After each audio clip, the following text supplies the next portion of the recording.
Hello everyone, I am the storyteller and I am here to help you today. I know you use this video to fall asleep, so before that, like the video and subscribe to the channel. Also, where are you from and what time are you watching? Now get comfortable and relax. It started on a Tuesday night close to midnight. I was sitting in my living room staring at the TV, feeling bored and a bit restless. I remember the sound of the knocking on my front door. It was 3 knocks, not too loud, not too soft, just clear and direct. I got up right away, walked to the door and looked through the peephole. There was nobody there. I opened the door and looked outside. The porch light was on and I could see my front yard and the empty street. There was nothing unusual. I stood there a few seconds, stepped out to check around, but I didn't see anything. I went back inside, locked the door and sat down. I told myself it was probably some random noise. The next night, around the same time, I heard the knocking again. 3 knocks, very similar. I paused the movie I was watching and rushed to the door. I checked through the peephole first. No one. I opened the door and looked out. Same situation. Porch light on, street empty, no movement, no sounds, just stillness. I felt confused. I wasn't scared yet. I was just annoyed and a bit puzzled. I thought maybe it was some prank. I stood outside for a while, hoping to catch someone hiding behind a bush or a car, but I didn't see anyone. The air felt heavy, but that was just my nerves. I went back inside and locked up. The 3rd night, I was ready. I stayed in the hallway, near the front door, waiting, watching the time. It was just before midnight when I heard the knocks again. 3 knocks, same pattern. I threw the door open immediately. The outside light was on. Nothing moved. I tried to catch someone running away, but there was no one there. I stepped out and looked left and right. Nobody on the sidewalk, nobody in the yard, nobody in the street. The houses around me were quiet and dark. I listened carefully. Nothing. I walked around the front of my house, looked at the sides. Just grass and the neighbor's fence. No footprints, no broken branches, nothing out of place. I felt something inside my stomach twist a little. My chest felt tight. I realized this wasn't normal, but I tried to stay calm. I went back inside and locked the door. I didn't sleep well that night. I kept waking up, checking the door, looking out the window. No more knocks came. On the 4th night, it happened again. 3 knocks, right before midnight. By this time, I was feeling more tense. My breathing got faster when I heard it. My palms felt sweaty. I was getting irritated and a little bit scared. I rushed to the door again, checked the peephole, opened it. Again, not a single sign of anyone. The street was empty. The houses were quiet. I stood outside and said, "Who's there?" I said it in a normal voice at first, then louder. I felt stupid talking to the empty air. No one answered. A breeze came by, and I felt cold. I went back in, heart beating hard, and locked up. I thought about calling the police, but what would I say?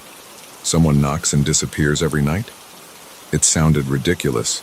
Besides, no one threatened me, no one broke anything. It was just knocking. After a week of this, I decided I needed proof. If I could record someone doing it, I could show it to the cops, or at least figure out who was messing with me. I bought a small camera that connected to my Wi-Fi and had night vision. I installed it above my door, facing the entrance, and made sure it covered a good portion of the front yard and the walkway.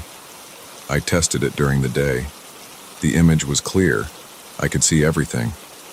I synced it with my phone so I could watch live if I wanted.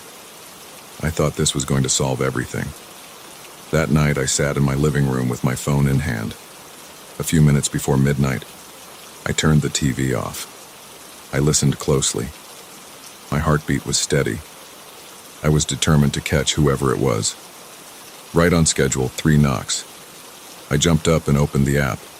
The feed was there, but it looked strange. The image seemed a bit distorted. I could see my porch light and part of the walkway, but the rest looked fuzzy. The connection was strong, so that wasn't normal. I ran to the door and opened it. No one was there.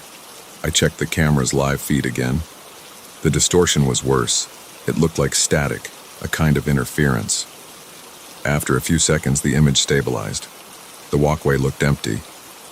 I replayed the footage and saw something weird. Right before the knocks, there was a dark shape moving toward my door. It looked like a faint shadow, hard to define. As soon as this shape got close, the video started to glitch. Then, after a moment, the shape was gone, and the image was clear again. I watched this replay over and over, trying to make sense of it. My eyes got tired from staring at the screen. I felt my neck tense up and my head started to hurt. I didn't understand what I was seeing. It didn't look like a person. It looked like a vague outline, like a shadow that wasn't attached to anything. I know I'm not supposed to use any weird descriptions, but I can't find a better way to say it. It was just a dark shape, unclear and hard to describe, moving in a straight line toward my door. There was no detail, no face, no clothing, just darkness. And once it reached my door, the camera went crazy, like it couldn't focus or couldn't process what it was seeing. The next night, I positioned myself near the front window. I turned off all the lights inside, hoping to see something outside before it knocked. I placed my phone on the coffee table with the live feed open, so I could check both outside with my eyes and on the screen. I waited. My breathing was shallow. My hands were shaky. I felt my heart pounding in my chest as it got close to midnight. When I heard the first knock, I tried to look through the window quietly, but I didn't see anything. It was just the front yard and the light shining down. I checked my phone, and again the camera feed was messed up. The static and distortion were there like last time. I tried to open the door fast, but again, nothing outside. The night was silent, the street empty. I felt a strong urge to leave my house and not come back. I didn't know what I was dealing with. My stomach felt sick. My mouth was dry. I paced around the living room, trying to calm down. I told myself I would try a different approach. The knocking always happened at the same time, always 3 knocks. Whatever it was, it didn't cause physical damage. It just knocked. I tried to imagine it was some sort of weird mechanical glitch, something with the pipes or the door frame. But the camera footage showed otherwise. There was something approaching, something that made the camera malfunction. The night after that, I decided to stay awake outside, in my car, parked across the street. I wanted to see my house from a distance. If someone came to my door, I could see them. I left all the lights on inside the house. I set the camera to record. I sat in my car, engine off, windows slightly cracked for air. It was dark and quiet. I could see my front door clearly. Around midnight, I heard the knocks, but I heard them faintly because I was in the car. I focused on the door. I didn't see anyone standing there. I saw the light on my porch, the doorway, the walkway. It all looked normal. Yet, I heard 3 knocks. Clear as day, even from where I sat. No one was there. I felt sweat on my forehead. My back felt cold against the car seat. My heart beat faster. I turned my phone on and checked the camera. Again, the camera feed was static and fuzzy at the knocking moment. I felt a wave of panic in my chest. I got out of the car and walked slowly to my house. My legs felt weak, like they might give out at any second. My hands were shaking. I opened the door and looked around my living room. Everything was the way I left it. I went to the camera's recorded footage and watched it. Same thing. A dark shape moved toward my door. The image went crazy, then cleared up, and the shape was gone. There were no footsteps, no sound other than the knocks. It was always 3 knocks. The shape had no clear form. It just moved in a straight line and vanished. I decided to call the police the next day. I told them someone was knocking at my door late at night and running away. They sent a patrol car after dark. 2 officers stayed in their car at the end of the block watching my house. They kept radio contact with me. The time came, I heard the knocks again. I called them right away. They said they saw nothing. No one approached my house. They got out of their car and walked around. They found nothing. When I reviewed the camera footage, I saw the same shape again, the same distortion. I told the cops about the video.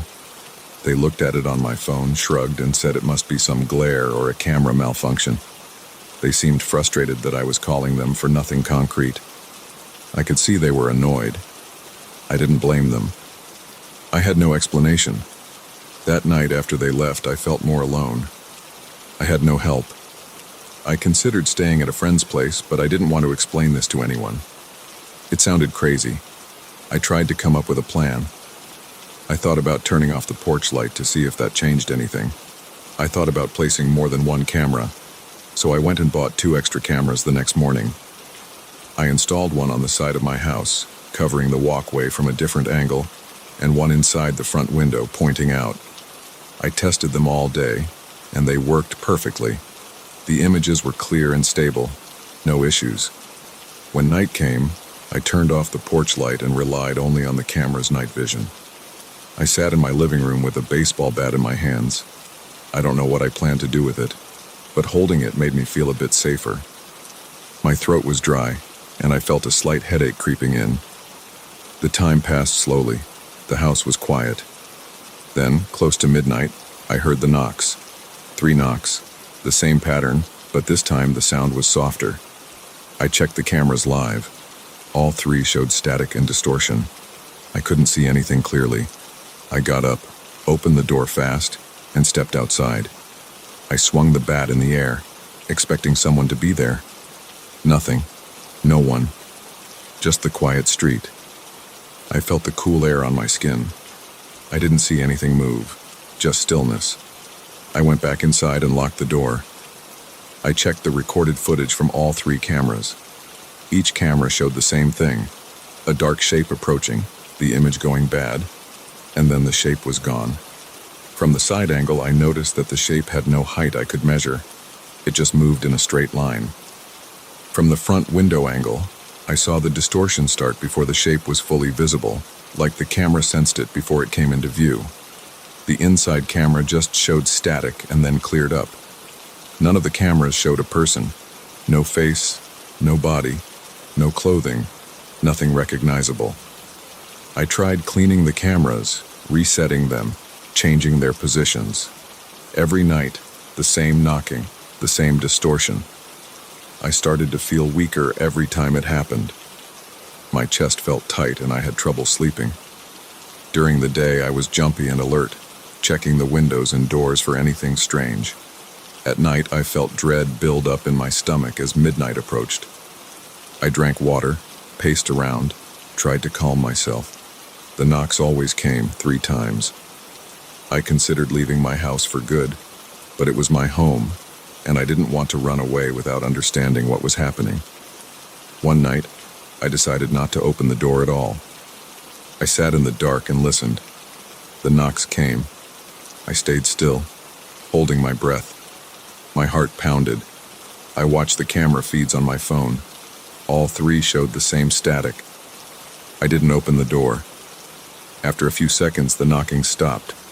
The static ended. The shape vanished. It never tried to break in. It never tried to open the door. It only knocked. I realized that I had no idea why this was happening, but it seemed to follow a pattern. I tried ignoring it the next night. Same thing. Knocks, static, then gone. Every time at the same hour.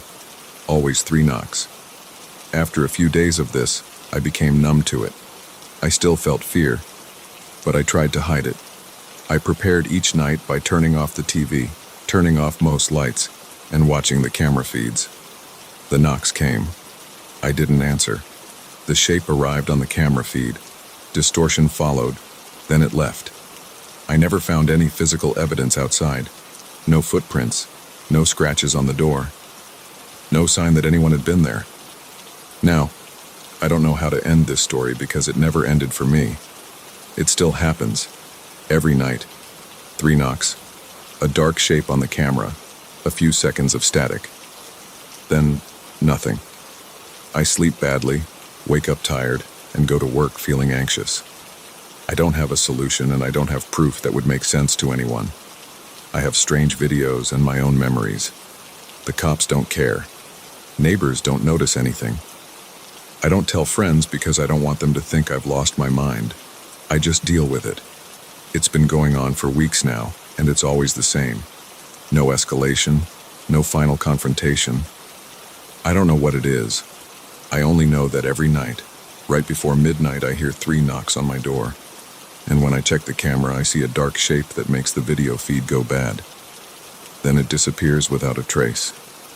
It doesn't matter what I do. It keeps happening. I'm stuck with this routine. I feel tense all the time, and my chest hurts from holding my breath whenever I expect the knocks to come. That's all there is to say. It's happening. I can't stop it, and I can't explain it. That's my story.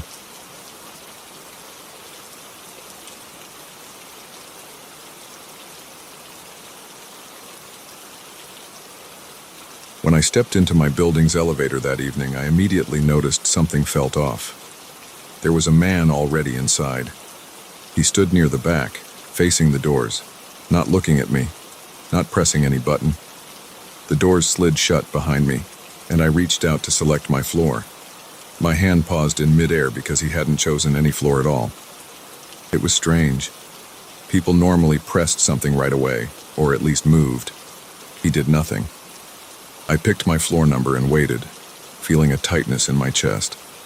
The elevator began moving up, and the man stood there, still and silent, as if waiting for something I couldn't see. I tried not to stare at him, but I kept him in my peripheral vision. He wore a dark jacket with the zipper halfway up and dark jeans. His hair was short and neat. I didn't recognize him. His body was still, and he kept his gaze fixed straight ahead. I shifted my weight from one foot to the other. I tried to act normal. I looked at my phone's screen, unlocked it, locked it again, and cleared my throat. He didn't react. The floors went by. The numbers on the small digital panel above the door lit up one by one. I heard the soft hum of the elevator's motor and the slight clank when it passed each level.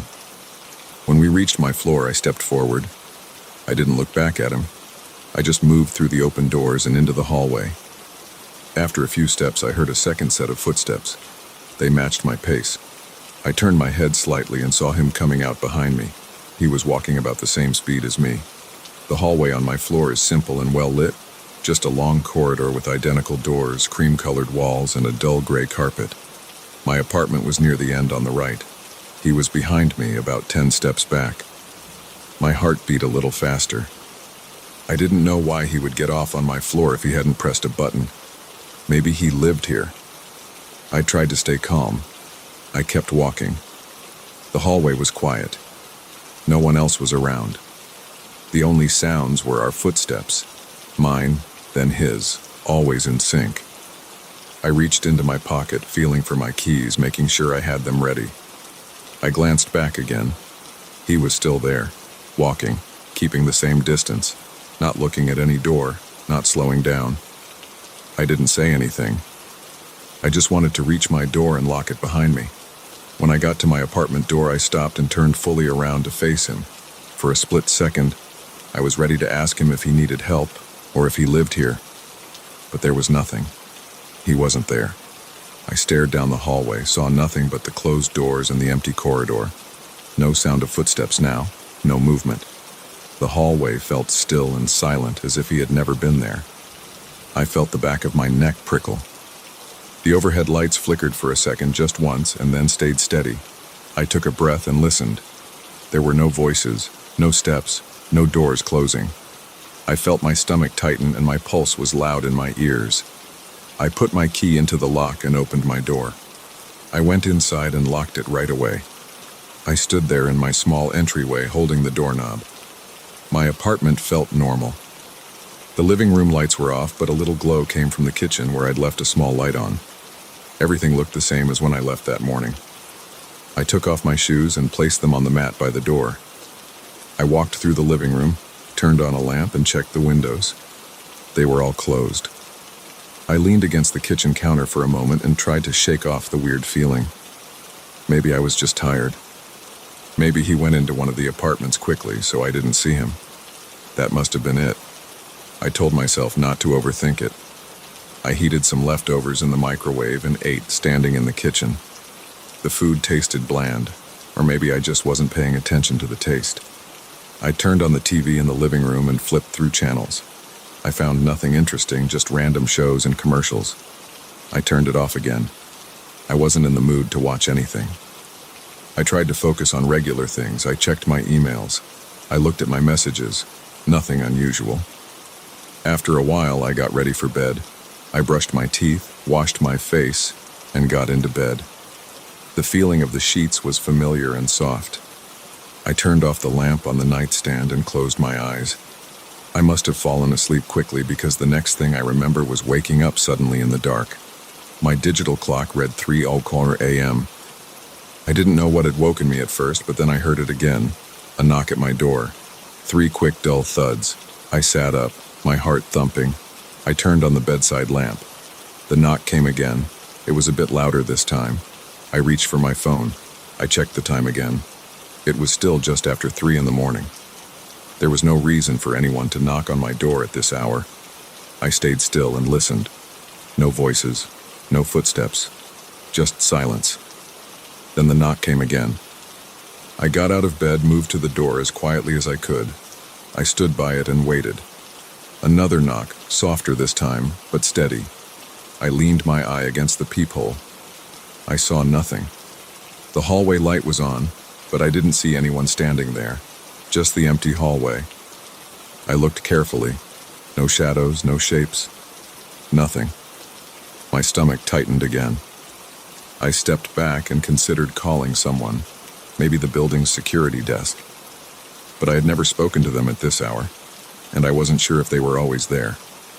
My building did have a small lobby area with a desk, but I had seen the security guard mostly during the day. I didn't know if anyone was there now. The knocking stopped. I held my breath and waited. Silence. I felt my heart slowing down a bit.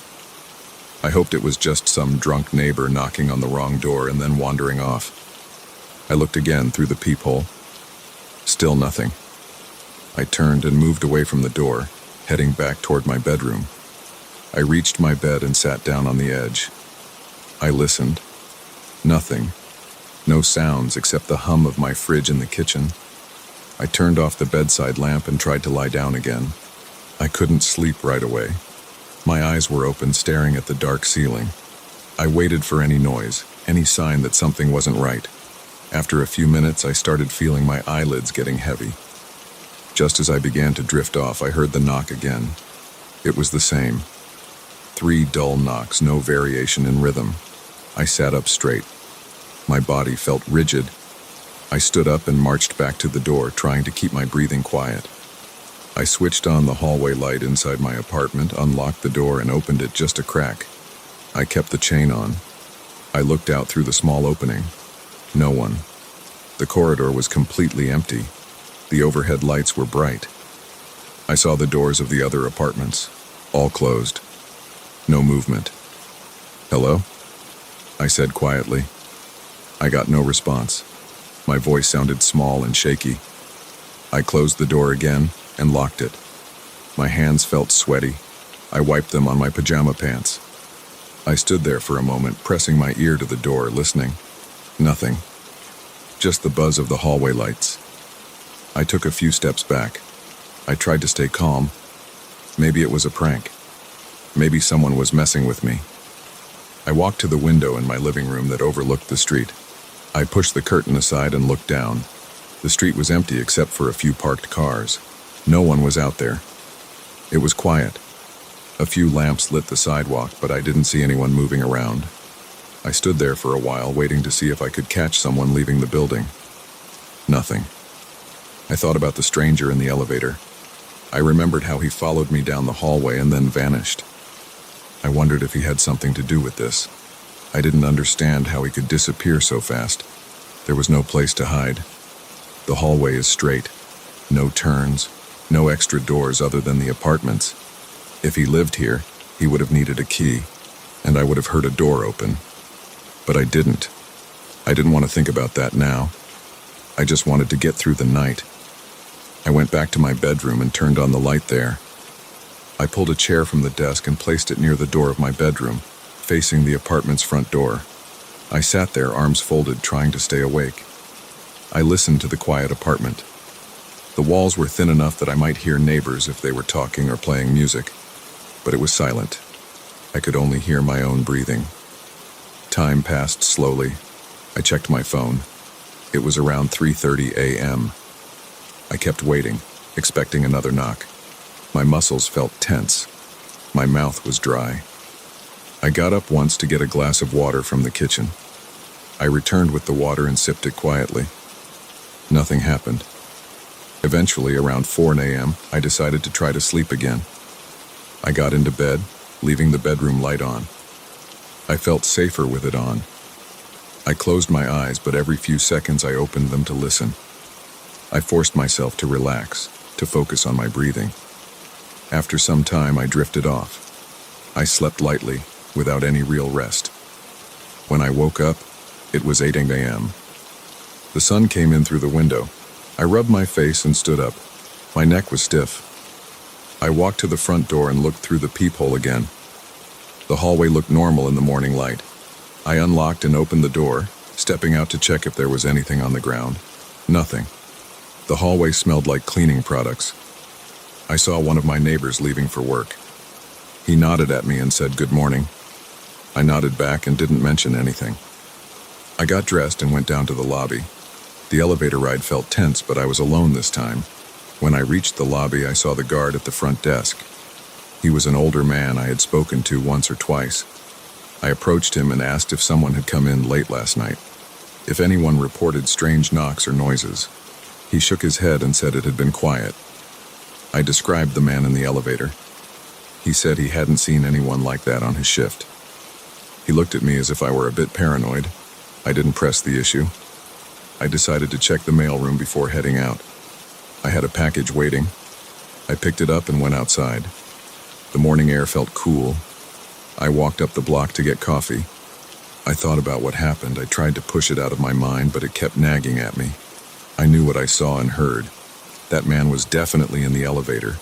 He definitely got off on my floor. He followed me. Then he vanished. And then there were those knocks at my door at 3 a.m. without anyone there. I took my coffee back upstairs and sat in my living room. I looked around. Everything seemed normal in daylight. The furniture, the walls, my TV, my kitchen. Nothing was out of place. I tried the door's peephole again just to see if the perspective somehow tricked me at night. I looked through it, saw the hallway. Everything looked clear and bright. No distortions. I spent most of that day in my apartment working from home, trying to focus on my tasks. I answered emails, did some online research, made a few phone calls. I didn't mention the incident to anyone. By lunchtime, I had calmed down, but every now and then I glanced at the door, expecting a knock. No knock came. I listened for footsteps in the hallway. I heard normal sounds, neighbors coming and going, doors opening and closing, muffled voices. In the evening, I thought about the elevator ride again. I tried to remember details about the stranger. I remembered his jacket, his jeans, his hair, the way he stood quietly. I remembered the exact spot in the elevator where he stood. I remembered that he never looked at me. I remembered how he followed me at the same pace, almost like a mirror. And I remembered how he was gone in an instant. Before going to bed that night, I checked the doors locked twice. I checked the windows. I left a hallway light on. I took a shower and got into bed. I was still worried something might happen again. But that night, nothing did. No knocks, no footsteps, no strange visitors. The next morning, I felt more rested.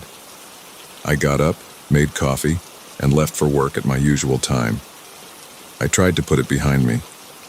Over the next few days, I kept my guard up, looking around, checking who got into the elevator with me. But I never saw that man again. The hallway remained calm and ordinary. No strange knocking at 3 a.m. Still, I didn't forget how it felt. I remembered standing in that elevator, watching him not press any button. I remembered walking down the hallway, listening to him match my steps, and then seeing him vanish. I remembered the knocks and how I never saw anyone through the peephole. These were facts. I saw and heard them. No matter how normal things looked afterward, that feeling of confusion and tension stayed in my mind. Even though I moved on with my life, I kept the memory of that night clear. I had no explanation for it. I didn't dwell on deeper meanings or strange theories. I just knew it happened. I knew what I heard and what I saw, and I knew I never wanted to experience it again.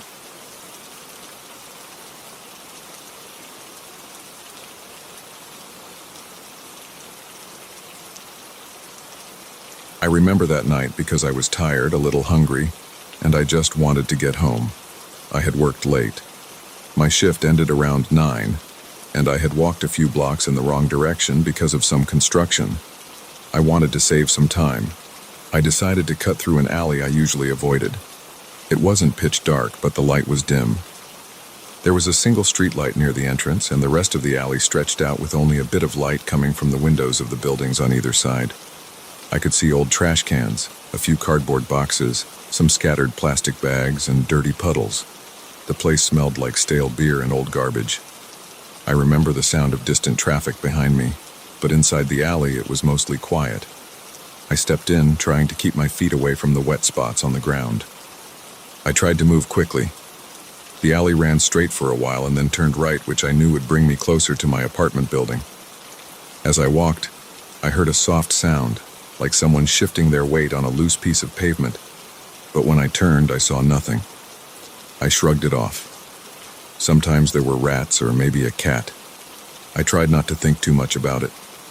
I was about halfway through when I heard my name. At first, I thought I imagined it. It was barely louder than a whisper. I froze and looked behind me. There was no one there. I looked to my left, then my right. The alley was empty. I could see the rough brick walls on either side. A few old posters were peeling off. One of the trash cans had its lid half open, and there was some shredded plastic sticking out. I saw nothing else. I waited a moment, listening. All I heard was the distant hum of traffic and maybe a dripping pipe somewhere. I turned forward again and walked, now feeling a bit uneasy. My heart thumped a little harder. My skin felt warm around my neck. I tried to act calm, but I looked behind me once more. Still nothing. That's when I heard it again. My name. It was clearer this time, and it sounded closer. Someone said it quietly, like they were standing just a few steps away. I spun around. The alley was still empty. I said, "Who's there?" Out loud. My voice sounded too loud in that quiet place. No response. I looked carefully. I could see the details of the walls, the ground, even some small cracks. I saw no place where a person could hide. There were no doors nearby, no recessed doorways, no large piles of trash tall enough to hide a person behind them. Only a few small boxes and cans, nothing big. The alley was maybe 8 or 9 feet wide, and I could see from one wall to the other. There was nowhere for someone to stand without me noticing. I took a deep breath. I felt a heaviness in my stomach. Something was off. I said my own name out loud to see if my mind was playing tricks on me. It sounded different from what I heard. The voice calling me sounded softer and slightly deeper than my own. It definitely wasn't an echo. I tried to ignore it and kept walking, but a few steps later I heard it again, this time from ahead of me. I stared forward. I could see the corner where the alley turned. I strained my eyes, but there was no one. The light was weak. The streetlight behind me didn't reach that far. The only illumination came from a small window on the second floor of the building to my left, and it was too faint to show more than shapes. I walked forward slowly, trying not to make noise. My shoes scraped a bit on the concrete. I tried to keep my breathing steady.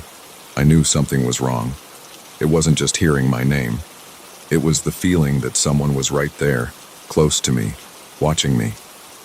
My neck felt tense and my shoulders were tight. My palms were getting sweaty and my throat felt dry. I wanted to get out of that alley as fast as possible, but I also didn't want to walk straight into whoever was playing this game. I reached into my jacket pocket for my phone. I gripped it tight. I considered calling someone. The thought that I might seem paranoid stopped me. I decided to just keep moving. I took a few more steps and then I heard my name again, right behind me this time. I spun around so fast that I almost slipped on a wet patch. Still, no one. My heart was beating harder. I could feel my pulse in my ears. I looked up at the fire escapes overhead, but they were empty metal structures. No one stood on them. There were no shadows up there.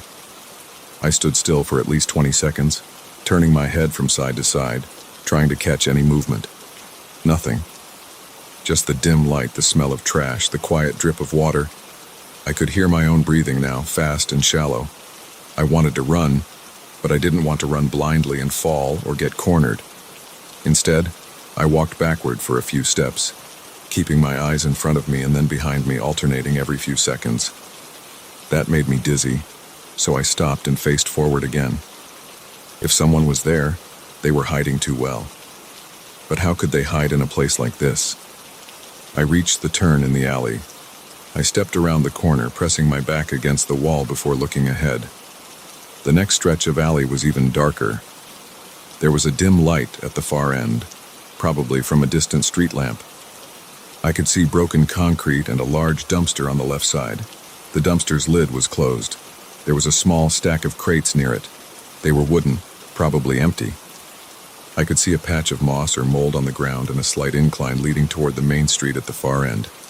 I knew my building was just a short walk after I got out of here. I took a step forward, and as soon as I moved, I heard my name again. This time it seemed to come from my right side. I looked right. There was nothing but a wall. No doors, no windows at eye level. I noticed a small ventilation window near the top, but it was too high for anyone to reach. I listened carefully. Nothing now. I licked my lips and tasted salt from my sweat. My heart was still racing. I said, "I know you're there. What do you want?" I tried to keep my voice steady, but it cracked slightly. No answer. I walked closer to the dumpster, thinking maybe someone was crouching behind it. I approached it slowly, one hand gripping my phone in my pocket. My other hand was free. I felt the urge to clench my fists. As I got near, I smelled something rotten. Probably old food. I reached the edge of the dumpster and leaned forward, trying to peek behind it. It was empty space. No one there. I kicked the crates with my foot. They were light and slid a bit, but nothing was behind them. Suddenly, my name again. This time it was so close I jumped. It sounded right next to my ear. I turned around, almost losing my balance. The alley behind me was empty, just as before. My chest felt tight, and I wanted to leave this place. I walked faster now, almost jogging, but careful not to slip. My shoes made a damp sound on the ground. Every few steps I glanced behind me. Still nothing. The alley felt longer than before. I noticed details I hadn't before. A small pipe with water dripping, a torn piece of fabric stuck to a nail on the wall, a flattened soda can near a drain. I heard my name again, this time from ahead of me, softer but still there. I stopped and held my breath. I thought maybe I could lure whoever it was into making a sound so I could spot them. I waited 5-10 seconds, holding my breath until my chest started to burn. Then I let out the air and said, "Show yourself." Nothing. Just silence. I kept walking. My legs felt weak and my stomach kept twisting. I tried to focus on getting out. My apartment was just a short walk once I reached the main street. I passed another stack of trash bags. They looked wet and sagged against the wall. I nudged one with my foot, trying to see if someone could be hiding behind it. It was soft and squishy, just trash. I moved past it. Halfway down this second stretch, my phone vibrated in my pocket. I jumped at the sensation. I pulled it out and checked it. It was just a message from a coworker asking if I had made it home. I typed back quickly. Almost. On my way. I didn't mention anything about what was happening. I didn't know how to explain it. It sounded crazy. I put the phone back in my pocket and looked around again. I could see the end of the alley now, maybe 20 yards ahead. Beyond it was a more well-lit street. I could see parts of parked cars, the edge of a sidewalk, and a bit of a storefront sign. If I could get there, I'd feel safer. I moved forward. 10 yards left. I felt a breeze coming from the street. It carried the smell of exhaust fumes and fried food from a nearby diner. I wanted to run, but I forced myself not to. If I ran and tripped, I'd be stuck here. I took steady steps. With every step, I glanced to the sides, behind me, above me. There was nothing, just the same empty alley. But the voice wouldn't leave my mind. I kept hearing it in my head now, even when it wasn't sounding in the air. It made me tense, made me question my own senses. 5 yards left. Then I heard it again, but this time it didn't say my name. It just made a soft sound, like a quiet exhale. I stopped and listened. The sound came from behind me. I turned. The alley behind me looked exactly the same. Dark, empty, quiet. I listened harder. Nothing. Just my own breathing and the distant city sounds. I said, "I can hear you." I felt stupid saying it. No answer. I turned back toward the street and took those last steps. When I reached the end of the alley, I stood there, half in darkness, half in the glow of the streetlights. I looked back into the alley one last time. I wanted to see if something would move now that I was leaving. The alley was still empty, just wet pavement, trash, and dim walls. I waited a few seconds, listening, expecting to hear my name again. It didn't come. I stepped out onto the sidewalk. The street was calm. One car passed slowly. I saw a man leaning against a wall about half a block away, smoking. He didn't look at me. I saw a couple walking on the opposite side of the street, holding shopping bags. They didn't look my way. Everything looked normal. Everything sounded normal. My heart rate was still high. My shirt felt damp with sweat. I wiped my forehead with the back of my hand. My mouth was dry. I swallowed a few times. I turned in the direction of my apartment. It was only 2 blocks away. I walked fast, trying to get some distance from that alley. My mind was racing, but I tried to focus on what was right in front of me. I passed a closed bookstore, a barber shop with its lights off, a couple of old benches on the sidewalk. After a few minutes, I reached my building. It was a 3-story structure with a small lobby. I had to use my key to enter. My hand shook a bit as I unlocked the door. Once inside, I walked straight up the stairs to my apartment on the 2nd floor. The hallway smelled like cleaning products. The light was bright. I fumbled with my keys, unlocked my door, and entered my apartment, locking the door behind me. My place was quiet. Just my old couch, my small TV, my kitchen table. Everything looked normal. I sat down at the table and just breathed, in and out, until my heart slowed down. I could still feel the tension in my shoulders and neck.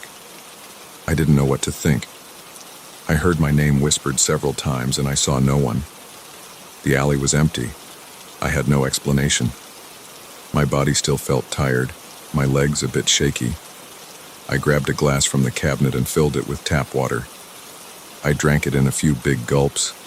I felt a slight ache in my stomach, probably from all the nervous energy. I took another minute to calm down. Then I walked to my living room window and looked outside. I could see the street, the lights, and the distant corner where I knew that alley entrance was located. I couldn't see the alley itself from this angle. I stood there for a long moment just looking at the normal scene outside. A car parked, a man crossed the street, someone rode by on a bike. No strange voices, no whispers, just normal city sounds. Eventually, I pulled the curtains closed. I decided I would avoid that alley from now on, no matter how inconvenient. I felt safer in my apartment. It was quiet, well lit, and everything made sense here. I stayed up for a while that night, drinking water, pacing a bit, trying to shake off the feeling that something had been there, calling me, messing with me. I knew I wouldn't find any answers. I just knew I didn't want to go through that alley again. When I finally turned off the lights and lay down in bed, I could still remember the exact sound of my name spoken softly in that empty space. I tried not to think about it too much. I was just glad to be inside, with a locked door and a clear sense that I had gotten away from something I couldn't understand.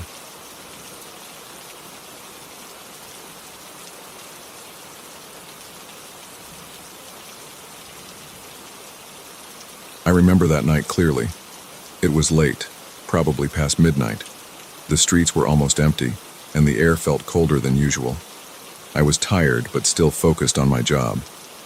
I was working as a driver for a ride service. I had been on the road for several hours, picking up passengers in different parts of the city. Most were normal trips. People going home from bars, a couple going to a hotel, a man rushing to catch a late-night train. Nothing unusual. Then I got this request. The pickup point was at the edge of a residential area, not too far from the center. I accepted it without a second thought, like any other ride. I pulled up at the address the app had given me. It was a street with dim lighting, a couple of old houses, a few small parked cars, and not much else. I waited about a minute. The passenger approached from the sidewalk on my right. He was a man, probably in his mid-40s. He wore a jacket, jeans, and sneakers. He walked slowly and didn't seem drunk or high. He opened the rear door and got inside without saying much. He closed the door and gave me a location. I glanced at the destination pin on my phone. It was outside the city, close to a rural area, about 30 minutes away. I thought it was a little odd, but it wasn't my first time driving someone out of town. Sometimes people had family in isolated places, or they wanted to get away from the city for some reason. I pressed the start button on the app and began driving. The streets were quiet as I followed the directions. The man sat in the back seat. He kept his gaze somewhere in the darkness outside. He didn't talk at first. After about 10 minutes, I asked if he was comfortable with the route. He just said, "Keep going," in a calm voice. I didn't push. I kept driving.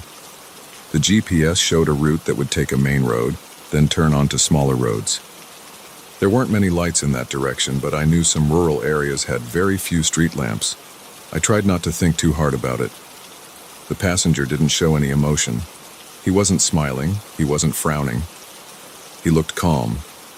His voice, when he spoke, was steady and quiet. We left the main part of town and entered a smaller road with fewer signs. There were patches of trees and bushes on both sides. The headlights of my car illuminated a narrow strip of asphalt ahead. The sky was dark with no stars visible. The passenger suddenly said, "Take a right turn up ahead." I checked my GPS, but it said to go straight. I hesitated for a second, then slowed down. The man repeated, "Take the right turn." His voice was louder now. I felt a slight tension in my chest. It wasn't panic yet, but I was aware that something was off. I asked, "Are you sure? The GPS suggests going straight." He said, "Yes, right turn. Don't worry about the app." I turned right onto a smaller road. It was even darker here. The asphalt gave way to a rough surface with dirt and gravel. I heard small rocks rattling under my tires. I clenched the wheel and tried to focus on the path ahead. My headlights were the only source of light. The passenger leaned forward slightly, but I couldn't see his face clearly in the rearview mirror. His figure was a dark shape against the seat. After a few minutes, the road split again. The GPS was useless now, trying to reroute in confusion. The passenger told me to turn left. I did. We went deeper into this area with no signs and no buildings. My heart rate increased. The interior of the car felt warm, even though it was cold outside. I noticed my breathing was getting faster. I asked, "Is this place safe? It's really dark out here." He answered quietly, "Yes. Keep going." I didn't argue. I just drove. We passed a small clearing where I could see a fence and some overgrown grass. There were no animals around, no other cars, not even the distant hum of traffic, just the sound of my engine and the gravel. After another turn, the passenger said, "Stop here." I slowed down and brought the car to a halt. I looked around, but I couldn't see anything except the vague outline of trees and a patch of ground covered in weeds. The headlights illuminated a short stretch ahead, but it ended in darkness. There were no lights on any distant houses, no porch lamps, nothing. The passenger opened the door and stepped out. He didn't say anything about payment. The ride was prepaid through the app, so I guessed he was done. He stood outside for a moment. I rolled down my window slightly and said, "Is everything all right?" He didn't answer. He just moved away from the car and disappeared into the darkness ahead. I couldn't see where he went. He didn't use a flashlight or his phone's screen. It was like he knew exactly where to go. I felt uneasy. My mouth was dry and my hands were clammy on the steering wheel. I decided I should probably leave. There was nothing else for me to do here. I shifted into reverse and checked my mirrors. That's when I saw something that made my stomach tighten. In the rearview mirror, I noticed two shapes in the darkness behind the car. They were a distance away, maybe 20 or 30 feet back. I couldn't see their faces, but I could make out two human figures. They stood side by side, not moving much. My first thought was to stay calm. I wanted to get out of there. I looked forward again, trying to see if the passenger was still in front of the car. I saw nothing, just the silent darkness. I turned on my high beams for a moment, hoping to see something that would put me at ease. But all I got was a better look at empty ground and some bushes. I turned the high beams off again. I didn't want to attract too much attention. In the mirror, the two figures were still there. I couldn't tell if they were looking at me. My heart was pounding. I considered rolling down the window and calling out, but I decided against it. I didn't know who they were. I didn't know if they were armed or if they meant any harm. My chest felt tight, and I could feel sweat on my neck. The silence made everything worse. There was no wind, no cars, no voices. Just me in that car with two strangers standing behind it, and my passenger gone somewhere ahead. I started to back up slowly, moving in reverse, hoping to put some distance between me and the figures. As I reversed, I kept my eyes on them. They didn't run toward me. They stayed where they were. When my brake lights lit the area behind the car, I saw them more clearly. They were definitely two people, both wearing dark clothing. I couldn't see their faces. Their heads were slightly bent forward, or maybe they were just looking straight at me. My chest felt even tighter now. I swallowed hard. I stopped the car again and thought about what to do. The passenger had told me to come here, had made me leave the known route. Now I was stuck in a remote spot with no streetlights. I had 1 bar of cell service, maybe enough to get back on the map. I glanced at my phone. The app was still running. The screen showed my location as a dead-end road in a rural zone. I had no idea where I was exactly. I locked the doors. I heard the click of the locks and hoped that would be enough if they tried something. They still didn't move. They just stood there. I wondered if they were waiting for something, or if they were just curious. I looked around for another way out. The road was narrow. To my left and right, there were bushes and small trees. I didn't want to drive off the road and get stuck. I needed to stay calm and not do anything stupid. I took a deep breath and decided to drive forward a bit, and then try to turn around. I put the car in drive and eased it forward. The road was rough and I felt every bump. The headlights showed nothing but empty space and weeds. I drove maybe 40 or 50 feet ahead. I didn't see any sign of the passenger. I decided to try a 3-point turn. I backed up a little, then turned the wheel and moved forward again. The angle was awkward because of the uneven ground, but after a few tries I managed to face the car back toward the way I came. I checked the rearview mirror again. The two figures were still there, standing at the spot where I had stopped before. They hadn't followed me. I felt slightly less trapped, but still on edge. My heart was still racing, and my throat felt dry. I didn't see anyone else around. I didn't hear any voices. I rolled the window down just a bit to listen. Nothing. Absolute silence. I thought about calling someone, maybe reporting something to the police, but I had nothing concrete to say. No crime had been committed that I knew of. My passenger had simply left the car on his own. These two people were just standing there. Maybe they were local residents or people who lived out here. It didn't make sense, but I didn't have time to analyze. I just wanted to get out of there. I decided to leave. I pressed the gas pedal gently and started to move back the way I came. The dirt and gravel crunched under the tires. I kept looking in the mirror. The figures got smaller as I drove away. They still didn't move. When I reached the first turn, I slowed down and tried to remember which way we had come. The GPS tried to reroute me to the main road. I followed the route on the screen. The feeling in my chest eased a bit once I saw a more recognizable road sign. I passed it and saw a faint light in the distance, probably from a farmhouse. I didn't know what to think. I felt sweaty and tired. My hands were shaking a little, so I gripped the wheel harder. I just wanted to get back to the city. After a few more turns, I reached a paved road with a single street lamp at the corner. I slowed down under the lamp, glanced at my phone, and took a second to breathe. I thought about the passenger. He had seemed calm but had led me out to that dark place. Why? He never told me. He never explained. Maybe he had friends waiting for him there. Maybe he was involved in something I didn't understand, but I didn't see him meet anyone. I only saw those two figures after he left. I kept driving until I found my way back onto a familiar road. I passed a gas station that was closed for the night. The neon sign was off and there were no cars around. I didn't stop. I wanted to get back to the main part of the city. After another 15 minutes, I saw the distant glow of streetlights. I turned onto a busier street and felt some relief. A few cars passed by. The normal sounds of civilization surrounded me again. I felt safer. I didn't know who those people were or why they were out there. I didn't know what my passenger's purpose was, but I was back in a place with lights and people. I ended the ride on the app. It showed that the trip had been completed successfully. Payment processed. There was no comment from the passenger. No rating left. I sat there for a moment, engine idling at a red light, and tried to calm down. My throat was still dry. I noticed my shirt was damp under the arms. I looked at my reflection in the mirror. My eyes looked tired.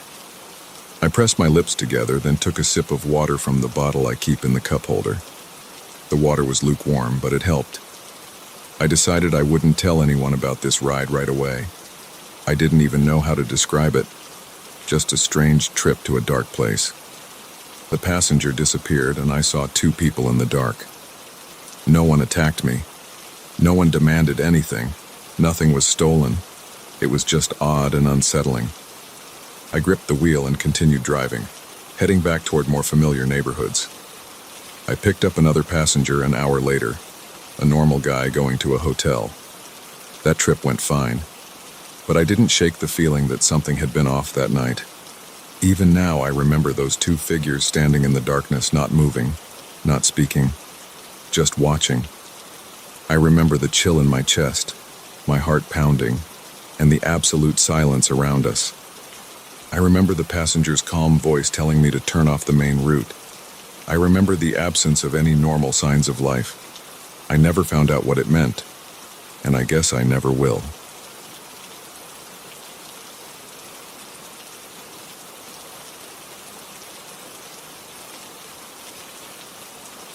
I was sitting on a wooden bench near the center of a public park. It was late, probably close to midnight, but I didn't check the time. I had gone out for a run because I couldn't sleep. The weather was mild, the air still. The park had a jogging path that looped around a pond and some trees. There were a few lampposts, but most of the path was dark. I had been running for about 20 minutes when I decided to rest. I stopped near a bench under a dim lamp. The area around me was quiet. No wind, no voices, no distant cars. The ground was a mix of dirt and gravel. It crunched a little under my shoes when I approached the bench. I sat down and leaned forward to catch my breath. I felt sweat on my forehead and back. My legs were warm and a little tired. I didn't hear anyone else around. I glanced left and right. To my right was a small patch of tall bushes. To my left, about 20 feet away, there was another bench under a weaker light. At first, I didn't notice anyone there. Then I turned my head again and saw a figure sitting very still. It was a person dressed in dark clothing. I couldn't see any details. There was no movement. This person was sitting on the bench in a rigid posture and seemed to be looking straight at me. I squinted and tried to see more clearly. The light was not good. The figure had a hood pulled up over its head. I couldn't see a face. I thought maybe they were wearing a ski mask or something similar. They didn't move at all. I felt a sudden tension in my shoulders. There was something off about how still they were. I waited a few seconds, expecting them to turn away or get up or do something. They remained completely still. I decided it was time to get moving. I didn't want to hang around. Something about the figure made me nervous.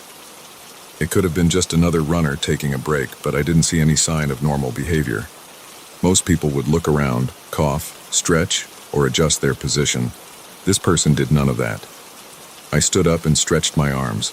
I looked away from the figure, trying to appear casual. Then I turned and started walking back toward the path. As I took my first steps, I glanced over my shoulder. The figure stood up too. I didn't like that. My legs felt heavy and I noticed my heart rate speeding up again. I tried to think logically. Maybe it was just coincidence. Maybe they were leaving at the same time. I decided not to panic. I just wanted to keep a good distance. I began to walk along the path. The gravel made a slight crunch under my running shoes. I checked behind me after a few steps. The figure was following me. Not running, just walking at first, but following. I picked up my pace. My thighs and calves were already warm from the previous run, so I could run again if I needed to. I didn't want to sprint yet. I wanted to be sure I wasn't imagining this. Maybe this was some stranger taking the same route out of the park. Still, I felt uneasy. There was no one else around. The park was usually empty this late. I turned my head again. The figure was still behind me, closer now, moving faster than before. That was enough. I started jogging. I heard my own breathing become more forceful. My ears caught a soft sound behind me, like shoes hitting the dirt and gravel. I glanced back quickly. The figure was now running. I could see arms pumping slightly, legs moving in quick strides. The hood covered the head completely. The face area looked smooth and blank in the dim light. There were no features. It looked like a person without a face, just a patch of dark nothing. I felt a surge of panic shoot through my chest. My muscles tensed and I ran faster. I didn't know what to do. The path went around the park.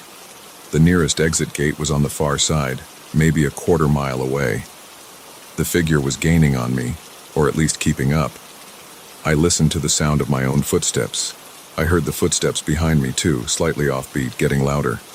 I tried to focus on the path. My eyes scanned for possible escape routes. There was a large patch of trees and shrubs to my left. If I ran into them, I might lose the figure, but I could also trip or get stuck. On the right was a chain-link fence separating the park from a quiet street. The fence was too high to climb easily. I ran harder. My chest tightened. My breathing grew louder. My arms pumped back and forth. I tried to keep my balance and maintain speed. I tried to think if I had any way to defend myself. I didn't carry anything with me. I had no phone, no keys, nothing in my pockets except a packet of tissues. I glanced back again. The figure was just a few steps behind. I couldn't see any face at all, only darkness under the hood. The way the head moved suggested a human shape, but the lack of a face made no sense. It was like a blank mask. I saw shoulders and arms, legs in long pants, running shoes. The running form looked natural enough, but completely silent except for the footfalls. I pushed my legs harder. I passed another bench, this one empty. The lamps were few and far between. My eyes tried to pick out a better lit area ahead. I knew there was a small fountain near the park's center. If I could get there, maybe I could find something to use as a weapon. Or maybe I would see another person passing by. Anything would help. I changed direction and cut through a patch of grass, hoping to throw the figure off. My shoes sank into the soft ground. It slowed me down. I heard the footsteps behind me also move onto the grass. I tried to accelerate, but my legs were starting to ache. My lungs burned. I hadn't planned on running this hard tonight. I reached a small clearing with a single lamp. Under that lamp was a garbage can and a broken bench. I grabbed the edge of the garbage can and tried to push it behind me as I ran past. It was heavier than I expected, just barely budging. I wasted a second or two on that. I looked back and saw the figure closing in. I heard the footsteps get louder. My heart pounded so hard it hurt. I had to do something else. I noticed a narrow path leading off to one side, toward a maintenance shed I'd seen before. Maybe it was locked, but maybe not. I veered onto that path. It was darker here. My eyes struggled to adjust. I stumbled over a small root. I caught myself, but lost a second. The footsteps sounded closer. I felt real fear. It was a physical sensation, like a cramp in my stomach and chest. My hands felt cold and damp. I tried not to fall. I reached the maintenance shed. It had a padlock on the door. The walls were made of wood and metal. There was a stack of wooden pallets next to it. I grabbed one and tried to lift it. It was awkward and heavy. I heard the footsteps right behind me. I turned around quickly. The figure was about 6 or 7 feet away, standing still under no light, so I only saw a shape. I raised the pallet and swung it, stepping forward to try to hit the figure. I felt a jolt when the pallet struck something. It connected with a shoulder or arm. The figure stumbled back a step but made no sound. I dropped the pallet and ran again before it could recover. My legs felt weaker now. I breathed through my mouth, sucking in air that smelled like damp grass and soil. The path ahead split in 2 directions. One way led back to the main loop, another headed toward a small bridge over a creek. I went toward the bridge. It was a simple wooden footbridge, maybe 10 feet long. On the other side was a cluster of bushes, and then a slope leading up to the main gate. I remembered that from daylight visits. I dashed onto the bridge. My footsteps on the wood sounded hollow and loud. Halfway across, I looked back. The figure was on the other end of the bridge, just standing there, not advancing. I took a second to watch, panting, my chest heaving. The figure stood completely still, just like before, facing me. I couldn't see a face, just darkness where a face should be. I noticed the figure's hands hanging at the sides. They looked pale under the hood's shadow, but I couldn't be sure. I wiped sweat from my forehead with the back of my hand. I didn't want to wait there any longer. I ran off the bridge and into the bushes. The branches scratched at my arms and legs. I pushed through, feeling leaves hit my face. I emerged onto the slope. The dirt here was loose, and I had to lean forward to climb. My shoes slipped a bit. I grabbed at some exposed roots for balance. I looked back again. The figure was moving slowly across the bridge now. No hurry, just a steady walk. I gritted my teeth and pushed up the slope. My calf muscles were screaming. At the top, I could see the park's main gate about 50 yards away. It was a simple iron gate, usually closed at night, but not locked. I had come through it earlier. Outside was a sidewalk and a quiet street. Maybe I could find a car passing by, or at least get away from this isolated area. I ran toward the gate. My steps were uneven now. I felt a sharp pain in my side. I forced myself forward anyway. I needed to get out of here. I could hear nothing behind me now. I glanced back and saw nothing. The figure might still be coming, but I had put some distance between us. The gate got closer. My hands shook as I approached it. I grabbed the gate's handle and pulled. It opened with a creak. I slipped through and slammed it shut behind me. It didn't lock, but it at least might slow the figure down. I stood on the sidewalk for a moment, breathing hard, trying to calm myself. There was a single street light on this corner. The street was empty. I didn't see cars or pedestrians. I turned around and looked through the gaps in the gate. The park was dark. The path, the trees, the bushes, all looked like shapes of black and gray. I didn't see the figure. I tried to listen. The only sounds were my breathing and a distant humming noise, maybe from a nearby utility box. My heart was still racing. My legs felt unsteady. My clothes stuck to my skin. I took a few steps along the sidewalk, glancing back at the gate every few seconds. After maybe 10 or 15 seconds, I saw a movement in the darkness behind the gate. The figure's hooded head appeared between 2 bars of the gate, about 20 feet away inside the park. I stepped back, away from the gate. I didn't want to run anymore. I was on public property now, outside the park. I could shout if I needed to. I looked around. No one was there. The figure stood inside the park, just on the other side of the gate. The gate was still open a crack. I had not been able to close it fully. The figure stepped closer. I thought about running down the street. If I kept going, I would reach a main road eventually. There would be lights, maybe a store still open, maybe a security guard somewhere. I turned and started to jog down the sidewalk, heading away from the park. I listened for footsteps behind me, but the sidewalk was harder, and my own breathing was too loud to let me hear well.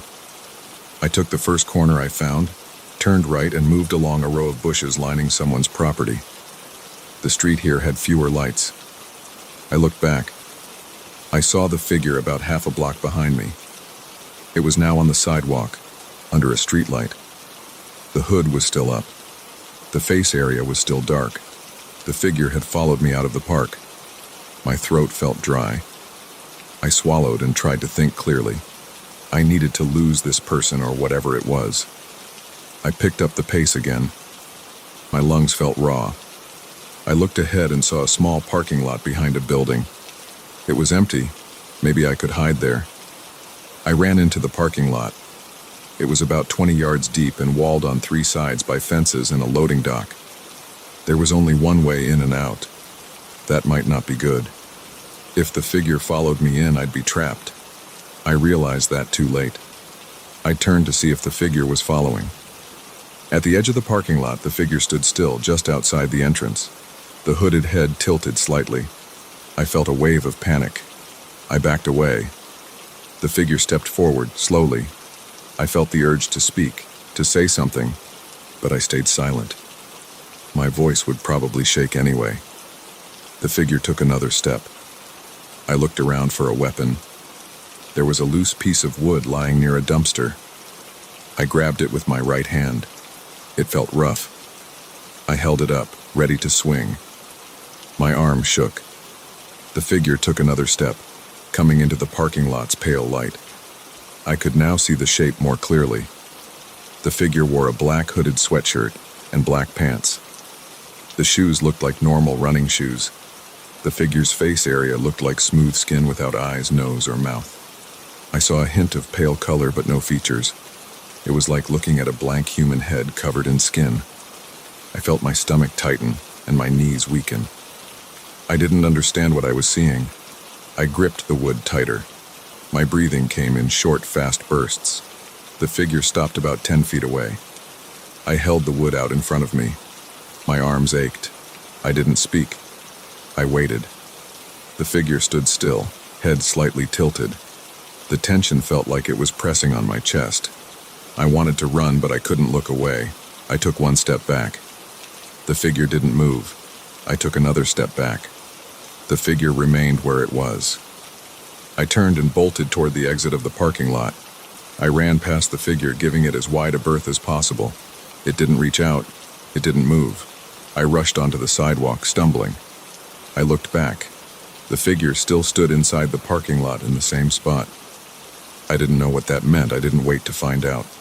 I ran down the street, my legs protesting every step. I kept going. I followed the sidewalk until I reached a better lit intersection. I paused under a bright streetlight. My heart still raced. My tongue tasted bitter. I glanced behind me again. There was no sign of the figure on the street. Everything looked quiet. After a while, I forced myself to walk, not run. I kept checking behind me. Nothing appeared. I listened for footsteps. Only my own shoes on the concrete. I passed a few closed shops. I saw a couple of parked cars. No movement in the windows. No one else around. I walked all the way home, never seeing the figure again. I kept looking over my shoulder every few seconds, expecting to see that hooded shape, that blank face, those steady, silent footsteps. I didn't see it again. By the time I reached my door, my clothes were soaked with sweat and my legs felt like lead. I opened my door and locked it behind me. My hands were still shaking. I pressed my ear against the door and listened. I heard nothing. I spent the rest of that night pacing inside my apartment, checking the window every few minutes, making sure the figure wasn't waiting outside. I never saw it again, but I couldn't relax for hours. Every small sound made me jump. I kept remembering that blank face and the silent chase through the park. I had no explanation. I felt only relief that I got away. I was sore for 2 days afterward. I never went back to that park at night again.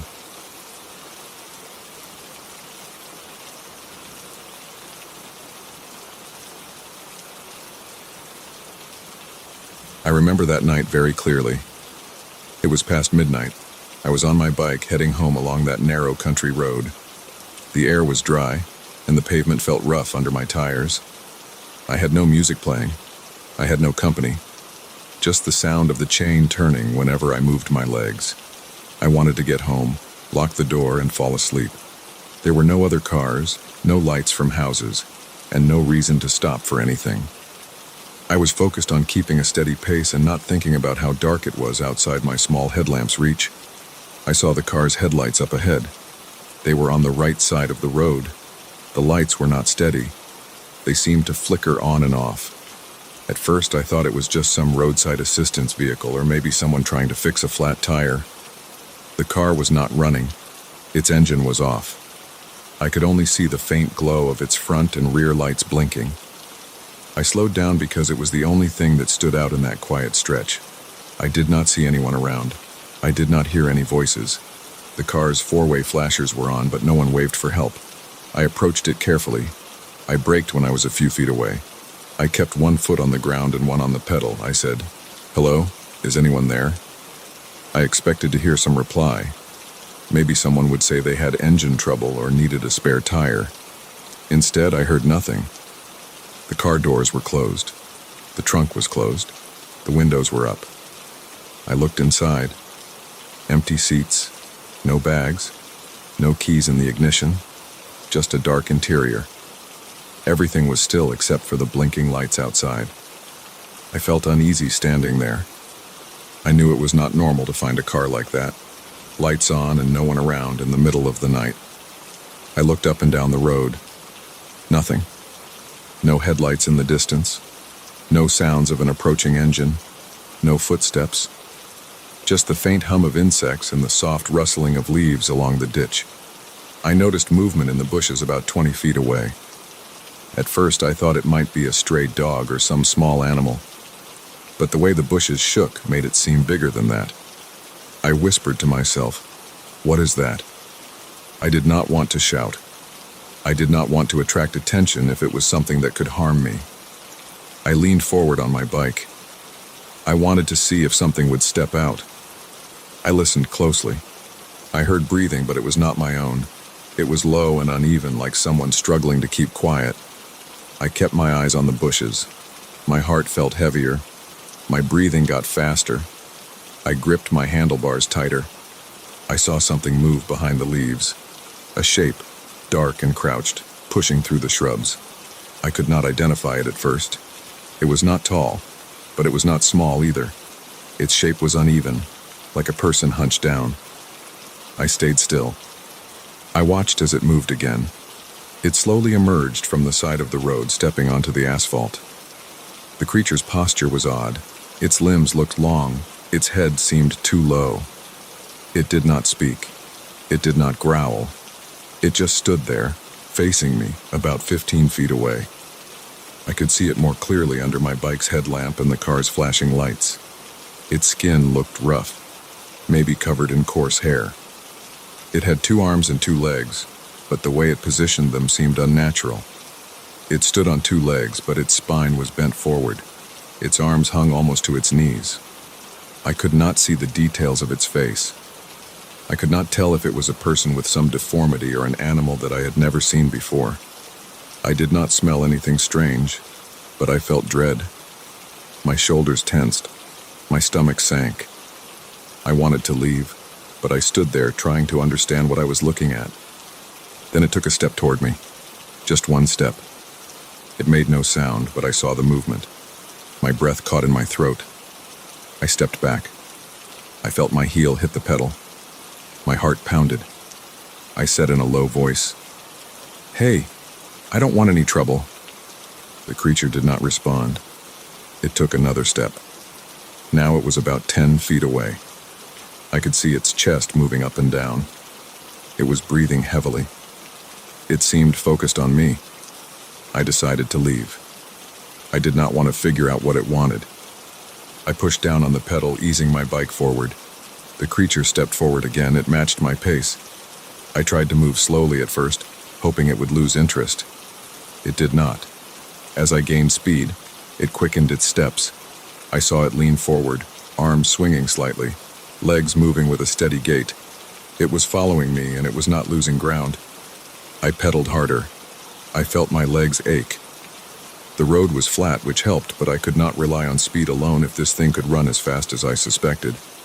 I decided not to look back for a while. I focused on the road ahead. My headlamp lit a small circle of asphalt. My breathing got louder. I could hear the chain and the tires. I felt sweat forming under my shirt. I forced myself to keep a steady pace, but I had to know if it was still there. I glanced over my shoulder. The creature was behind me, about the same distance as before, maybe 10 feet. It was running now, its arms pumping. I could see that it moved smoothly, no stumbling, no hesitation. I faced forward again. I gritted my teeth. I whispered curses under my breath. I had no weapon. I had nothing but my bike and a small toolkit in the bag strapped to the frame. My phone was in my pocket, but I had no signal out here, and even if I did, I could not imagine explaining this to anyone. I just wanted to get away. I tried to increase my speed. My thighs started to burn. The wind passed my ears. The quiet night was gone. Now it was just the rush of air and my own heartbeat. I checked over my shoulder again. The creature was keeping up, its body low to the ground, legs pushing off with force. I saw its shadow stretch in the faint light of my lamp. It reached out an arm. I saw its hand open and close, as if trying to grab something in front of it. I faced forward and pushed harder. I passed a small barn on the right side of the road. It was dark and locked up. I thought about stopping and hiding inside, but I saw no easy way in. I kept moving.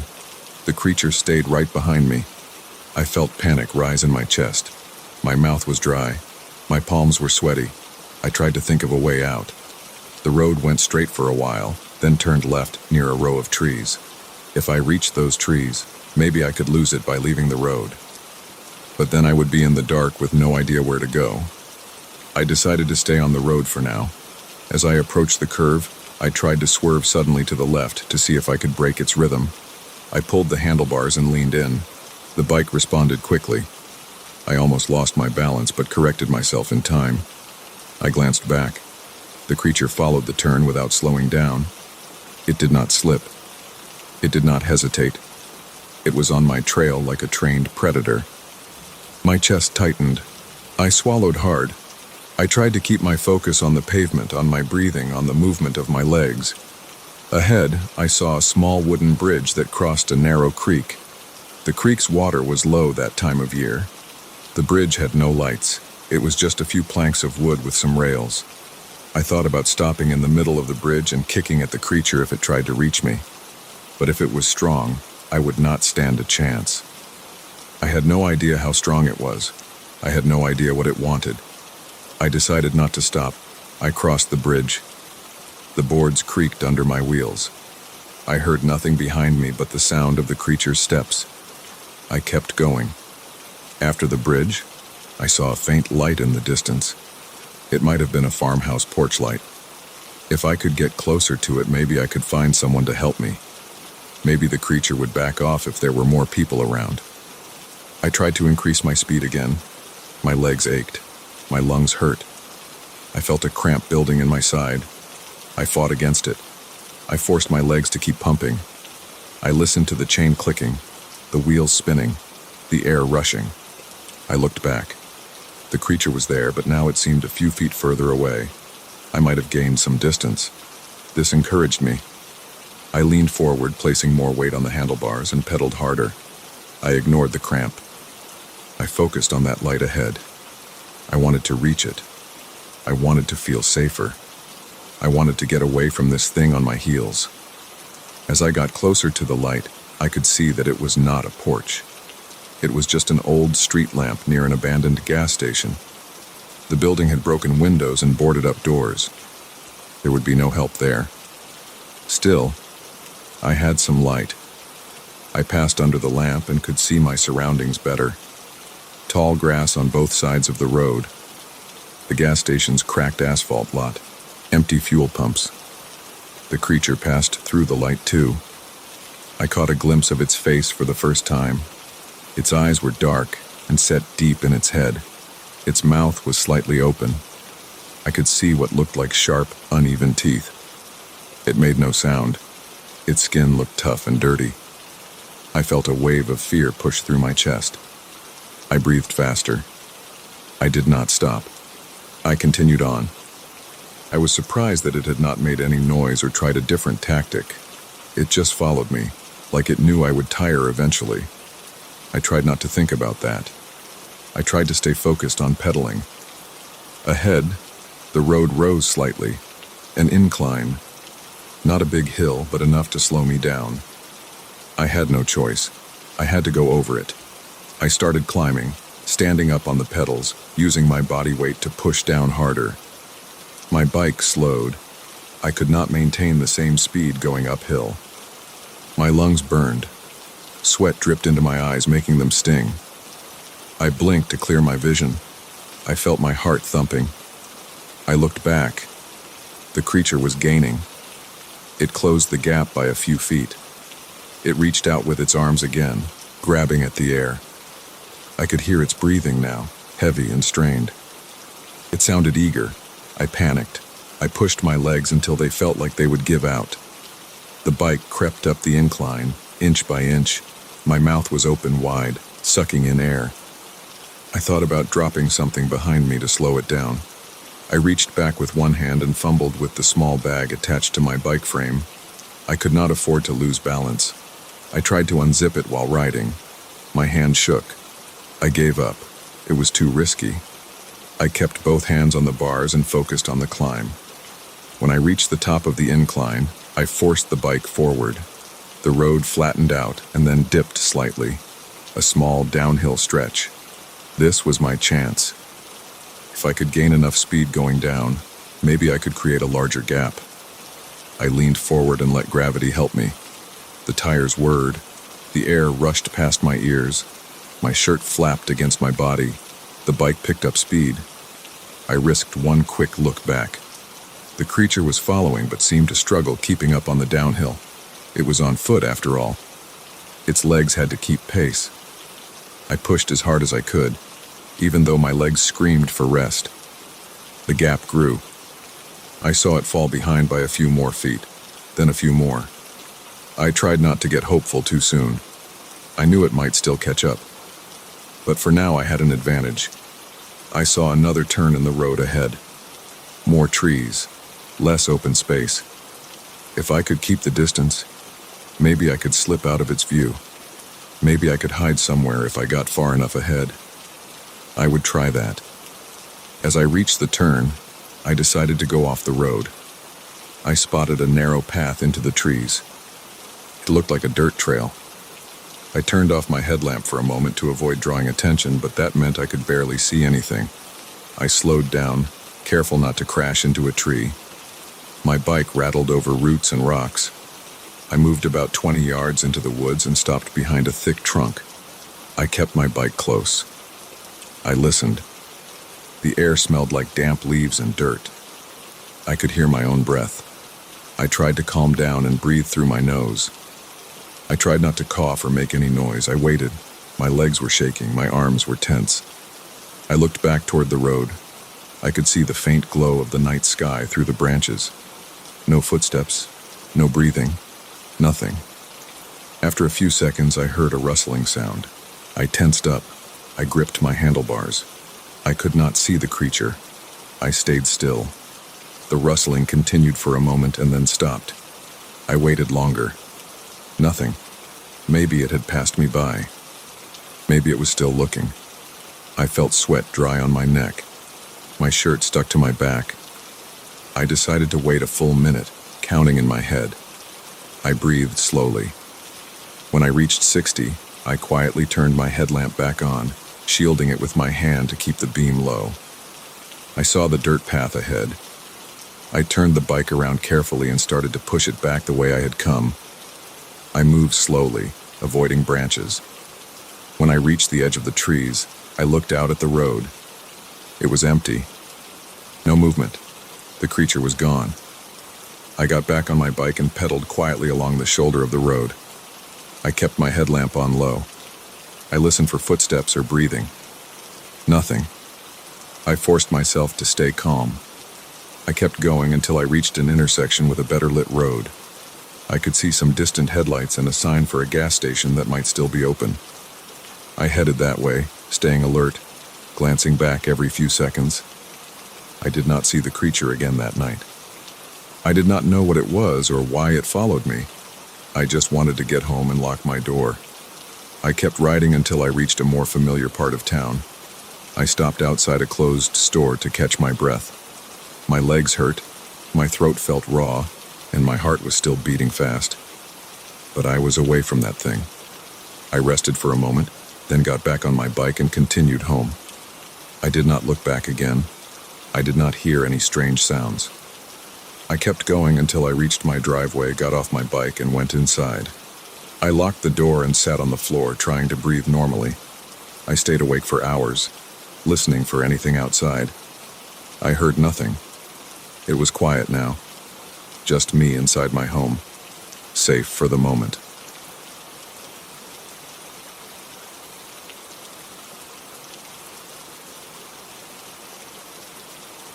It started on the third night after I moved into that rented house. I was lying in bed, staring up at the ceiling, trying to settle in. It was around midnight. I heard something above my head. It sounded like steps moving slowly across the attic floor. It didn't sound like an animal or the wind. It sounded heavier, more deliberate. I stayed still, breathing through my nose, listening. The sound stopped. I lay awake for a long time. The next morning, I tried to forget about it. Maybe it was just the old wood expanding or something simple. I unpacked more boxes. I tried to focus on work and on finding my routine in the new place. But something about the sound from the night before sat in my mind all day. My name's Mark. I'm just a regular guy, renting this one-story house with an attic space that the landlord said was mostly empty. I remember asking if I could store a few things up there, and the landlord nodded and said sure, but it was dusty and small. He never mentioned anyone else having trouble here. The house looked normal enough. It had old wooden floors, a cramped kitchen, a small living room. The bathroom had old tiles but was clean. Everything seemed fine. I had moved here for a new job. I didn't know anybody in this town. The neighbors kept to themselves. So I didn't know who to ask about noises in the attic, and I didn't want to sound paranoid. The next night, I lay in bed and tried to sleep.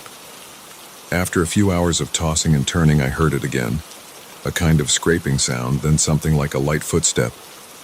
I got up quietly, turned on the hall light, and stared at the attic door in the hallway ceiling. I could see that it was slightly ajar. I remembered checking it after I moved in. I was sure it was closed. I stood there for a minute, breathing slowly, trying not to make noise. I didn't feel right going up there in the middle of the night, so I made a note in my mind. In the morning, I would check it out. The next day around noon, I got the ladder I had stored in the garage and climbed up to the attic. The attic door was one of those that you push up. I pushed it all the way open and stuck my head inside. Dusty air filled my nose. It smelled like old insulation and dry wood. There wasn't much light, just a small window on the far side. The space was mostly empty. There was some old chair in a corner and a few boxes that the landlord had left. I didn't see any footprints, I didn't see any animals, I didn't see anyone. The floorboards looked stable, and I tried stepping inside to check more carefully. I found nothing unusual. I closed the attic door tight. I made sure it fit snugly. That night I still felt uneasy. I couldn't stop thinking about the door being ajar. I sat in front of the TV, ate a sandwich, tried to distract myself. Around 11, I turned off the lights and went to bed. I woke up around 2 in the morning to a thumping sound in the living room. It sounded like something fell. I got up. My heart was beating hard and my hands felt damp. I walked down the short hallway to the living room and turned on the floor lamp. A small framed photo I had placed on a shelf lay face down on the floor. It looked like it had been knocked off. But I had no pets, no wind, no vibration.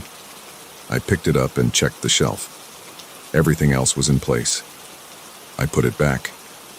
I stood there listening. I tried to hear if anyone was breathing or moving around. Nothing.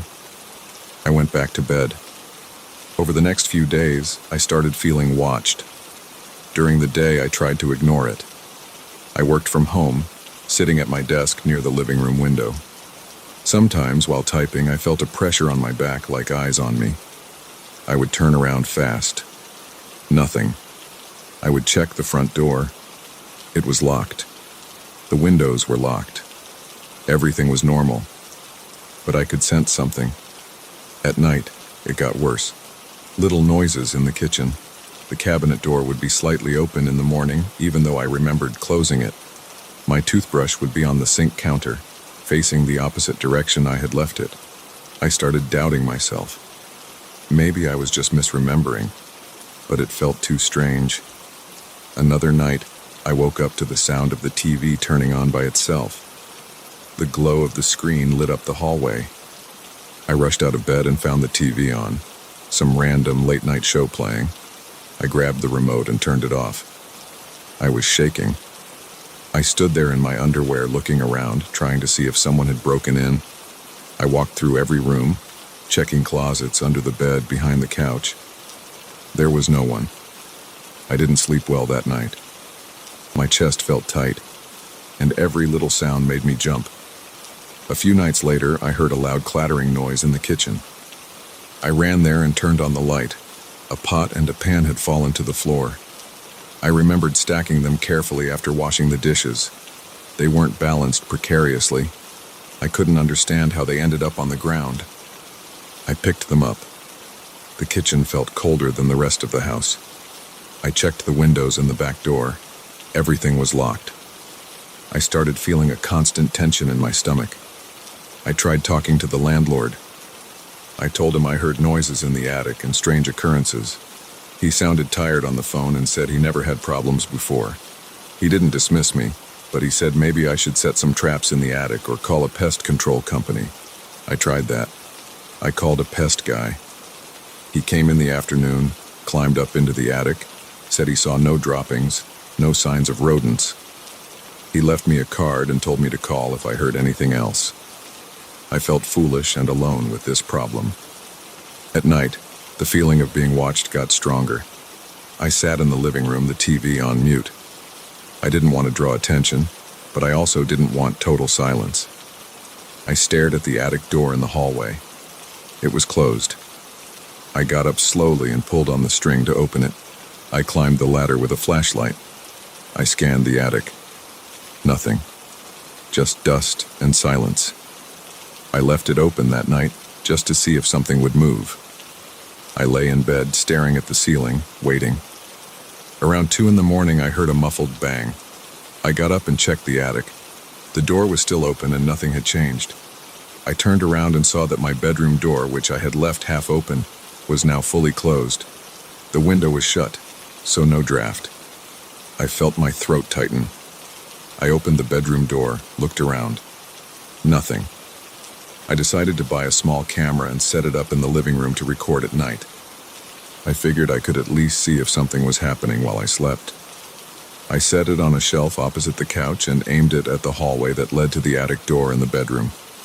That night, I woke up again to a noise in the kitchen.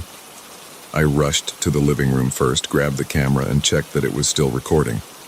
It was. Then I went to the kitchen and found that a chair had fallen over. It was an old wooden chair, and I never leave it off balance. It was just lying there.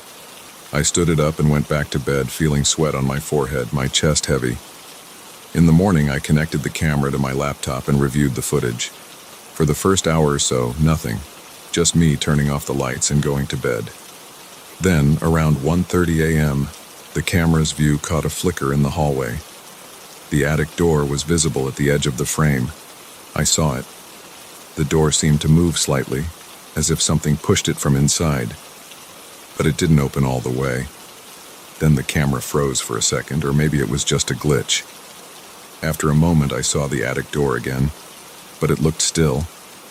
Then I saw the bedroom door, which I had left half open. It closed slowly, very quietly, as if someone was pushing it. I couldn't see anyone. There was no shape or figure, just the door closing on its own.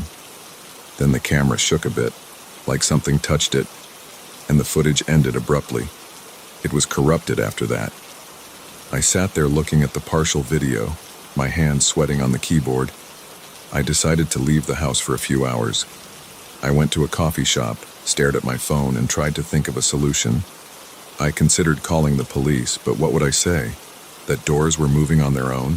That I heard noises in the attic? They would think I was messing around. I decided to buy some strong locks for the attic door and for the bedroom door. I also bought a motion sensor light and placed it in the hallway. I wanted to see if it would turn on during the night. That evening, I installed the locks on the attic door. I screwed in a latch that would make it harder to open from the inside. I tested it a few times, pulling on the door. It was secure. I also placed the motion sensor light near the hallway ceiling and tested it. Just passing by made it light up. I went to bed feeling a bit more in control. I left the camera recording in the living room again. I kept my phone near me. Around midnight, I heard the motion sensor light turn on in the hallway. I saw the faint glow under my bedroom door. I got up quietly and pressed my ear against the door. I didn't hear footsteps. I opened the door slowly and saw the hallway lit by the motion sensor. The attic door latch was still in place. The living room was dark, but I could see the camera's small red light. I walked toward the attic door, checking everything. I saw nothing move. The light stayed on for about a minute, then turned off. I went back to bed. 2 hours later, I woke to the sound of the TV turning on again. This time it was louder, some static noise blasting through the night. I jumped out of bed, ran to the living room, grabbed the remote, and turned it off. I checked the camera. Still recording. I looked at the attic door again. Still locked. I stood there, breathing hard. The next day, I reviewed the footage. The camera showed the hallway light up around midnight. Then a shadow passed along the wall. It was like a human shape, but I couldn't make out any details. It moved from the attic area toward the bedroom area. Then it vanished. The motion sensor light turned off. A couple hours later, the camera caught a flicker of static from the TV before it turned on fully. Right before the TV turned on, the camera image shook again. The footage ended in static this time. When I tried to fast forward, the file was corrupted. I had only a short segment saved. I felt weak and nervous. My stomach was tight. I started talking out loud in the house, saying things like, "I know you're here. I don't know what you want, but leave me alone." I didn't get a response. At night, I tried sleeping in the living room. I put a small lamp on so it wasn't completely dark. I wanted to see if anything happened while I was awake. Around 2 a.m., I felt a sudden chill. I stood up. The lamp flickered and went off. I reached for the switch. It wouldn't turn back on. I tried another lamp. Nothing. I tried the light switch on the wall. It didn't work. The whole house was dark. I pulled out my phone and turned on its flashlight. I looked at the attic door. Still locked. The silence pressed on my ears. Suddenly, I heard a low thump on the floor behind me. I spun around and saw that the remote control was on the floor. I had left it on the coffee table. It was as if someone had thrown it. I felt my heart pounding. I whispered, "Stop," even though I didn't know who or what I was talking to. I backed toward the bedroom, using my phone's light to guide me. I closed the bedroom door, locked it, and sat on the floor with my back to the wall.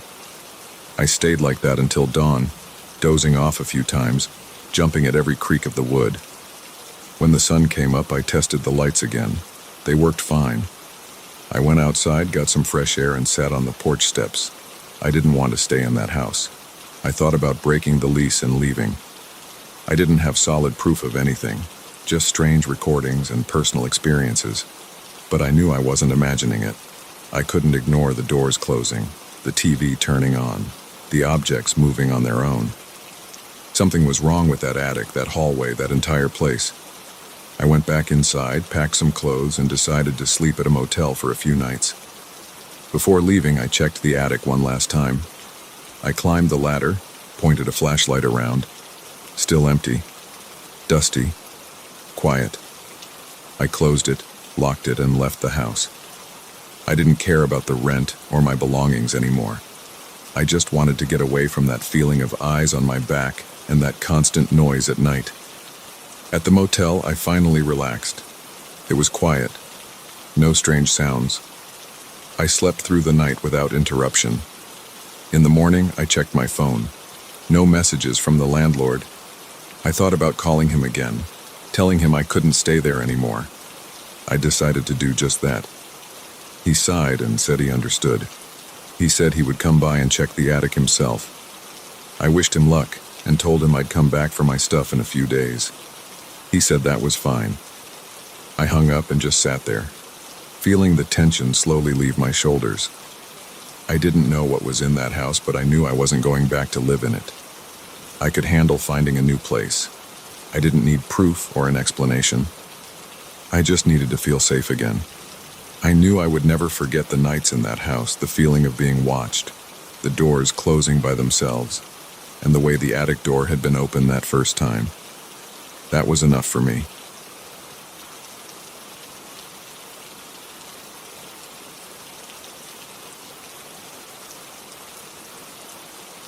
I still remember the night I noticed the light. It was around 11 and I had just turned off my TV. I was sitting in my small living room, drinking tap water out of a chipped glass. Across the street was that old apartment building. No one lived there. I had never seen anyone enter or leave. The windows were always dark, even during the day. I had assumed the place was completely abandoned. That night, though, I saw a sudden glow behind one of the windows on the third floor. It was faint, but I knew it wasn't my imagination. At first, I thought maybe it was just a street light reflecting off something. I got closer to my own window and looked carefully. The light was inside that apartment behind the dirty glass. I stood there for a minute, trying to figure out what was causing it.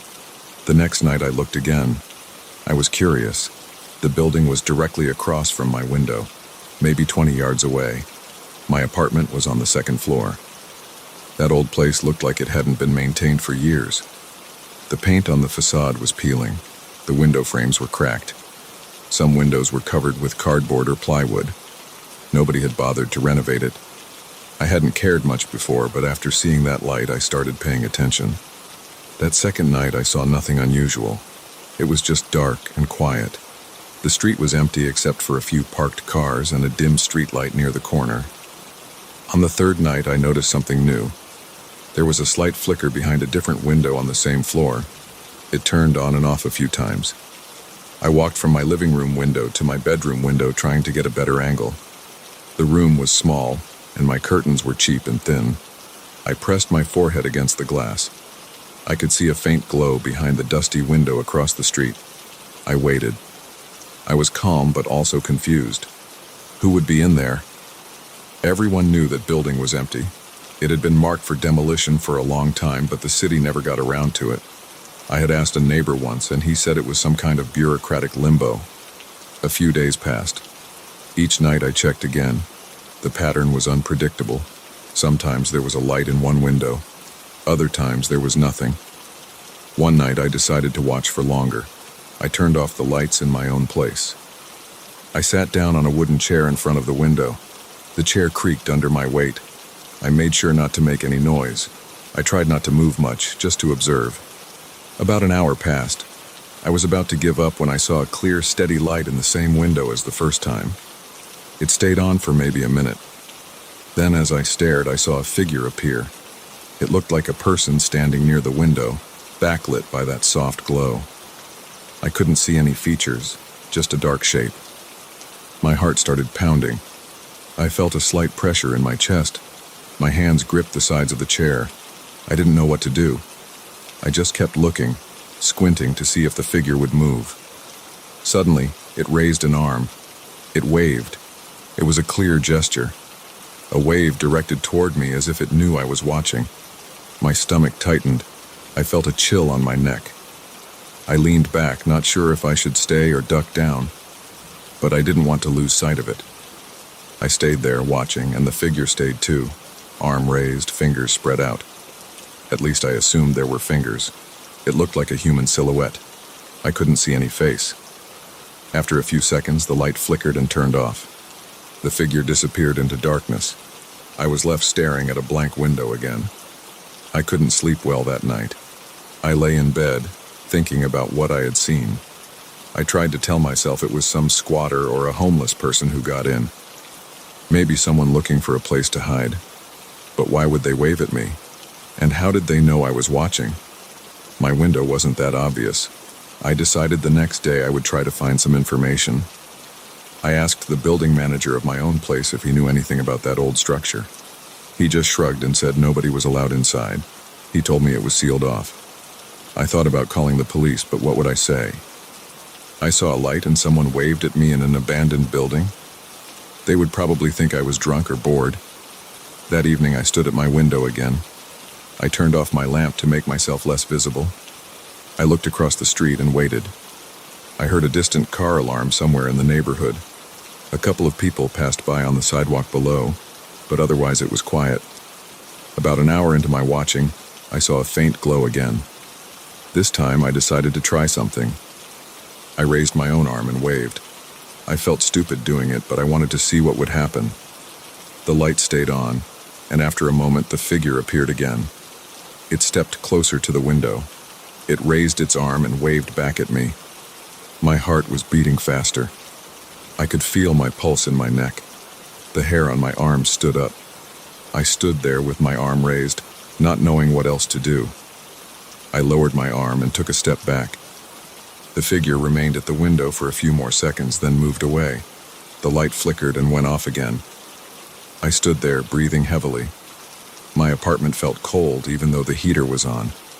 I checked the lock on my door, just to be sure.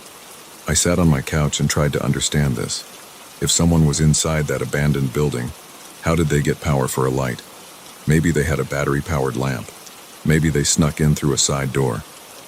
I decided to check the building from the street level the next day. I needed to see if there was any sign of forced entry. The next day, I woke up early, had some coffee, and walked across the street. I stood on the sidewalk and looked up at the windows. It was daytime, so everything looked normal. Just dirty windows and peeling paint. I walked around the corner and looked for any open doors or windows on the ground floor. I found nothing. The entrance looked boarded up. The door was locked with a thick chain. The ground-level windows had plywood nailed over them. I didn't see any footprints or anything that suggested recent entry. Everything was dusty and covered in old leaves. I shook the chain, just to test it. It was solid. That night I decided to see if the figure would appear again. Around midnight I saw the light for a brief moment. I watched carefully. The figure didn't show up immediately. I waited, leaning on the windowsill. After about 20 minutes, the light appeared in a different window on the same floor. It was dim, like a small lamp. I saw the silhouette pass by slowly. It paused and then moved out of sight. I felt a tightness in my chest again. I knew I had to try something else. I couldn't just watch forever. I needed to understand what was going on. I put on a jacket and shoes. I went outside and crossed the street. I stood in front of the building. The street was quiet. I could hear my own breathing. I pulled on the chained door. Nothing. I went around the back, stepping through an alley that smelled like garbage and old rainwater. The back door was also boarded up. I kicked at a loose piece of wood. It didn't budge. I climbed on a crate and tried to see through a high basement window. It was too dark. I couldn't see anything. I returned to my apartment feeling frustrated and uneasy. As soon as I stepped back in, I looked out my window again. The light was now off. I thought about calling the police. I picked up my phone and dialed the non-emergency number. I told them I thought I saw someone inside an abandoned building. They said they would send a patrol car when they had a unit free. I waited. About an hour later, I saw a police car drive by slowly. It shined a spotlight on the building and then moved on. The next morning, I saw nothing had changed. The chain was still on the door. There was no sign that anyone had gotten inside. Over the next few nights, the pattern continued. Sometimes there was a light. Sometimes the figure appeared and waved. Once I tried signaling with a small flashlight, turning it on and off a couple of times. The figure didn't respond to that. It just stood there. I felt a constant tension in my body. My hands were sweaty. My shoulders felt stiff. I started sleeping less. I would wake up in the middle of the night and check the window. I was always a bit afraid I'd see that figure staring directly at me. Eventually, I decided I had to get inside that building. I'm not proud of it, but I couldn't take the uncertainty anymore. I found a pry bar at a local hardware store. One night around 2 a.m., I dressed in dark clothes and walked across the street. My heart was pounding. I kept looking around, making sure no one was watching me. I went to the back door, the one with the boards. I wedged the pry bar under the edge of a loose board and pulled slowly. The wood cracked a bit. I froze, listening for any sound. The street was quiet. I tried again, pulling harder. The board came loose enough for me to slip inside. I pushed myself through the gap and found myself in a dark hallway. The air inside the building was stale. It smelled like dust and mold. My steps echoed on a bare floor. I took out my phone and used its flashlight. The hallway led to a set of stairs going up. I moved slowly, trying not to make any noise. My throat was dry. I kept swallowing, trying to keep calm. On the second floor, I saw old doors lining a corridor. They were all closed. The paint was chipping. Some door handles were missing. I heard a faint creaking sound above me. I froze and looked up. The ceiling was dark. I couldn't see anything. I continued up to the third floor. When I reached the third floor landing, my heart was beating hard. I felt sweat on my back. The hallway looked similar to the one below. I counted the doors. I tried to figure out which apartment faced my own apartment window. The building layout was simple, and I guessed it was the second door from the left. I walked up to it. The door was slightly ajar. I could see a tiny bit of light coming from inside. I pushed the door gently, holding my phone with my other hand. Inside was a small, empty living room. There was a single wooden chair in front of the window. A small, battery-powered lamp sat on the floor beside the chair. The lamp was on, casting a weak yellow light. I looked around the room. The walls were bare. The floor had dust and some scattered debris. There was no furniture except that chair and the lamp. I approached the window and looked out. I could see my own apartment building across the street. My window blinds were up. I could see my room clearly from here. My apartment looked empty and quiet. I turned around. There was no one in the room. I checked a small closet. Nothing. I listened carefully. I heard a faint scraping sound in the hallway. I rushed out, shining my phone's light down the corridor. I saw a shape at the far end. It moved around the corner. I followed it. My shoes kicked up dust. I tried to be quiet, but my breathing was loud. I reached the corner and looked around. There was nothing but another hallway with closed doors. I tried one door. It was locked. I tried another.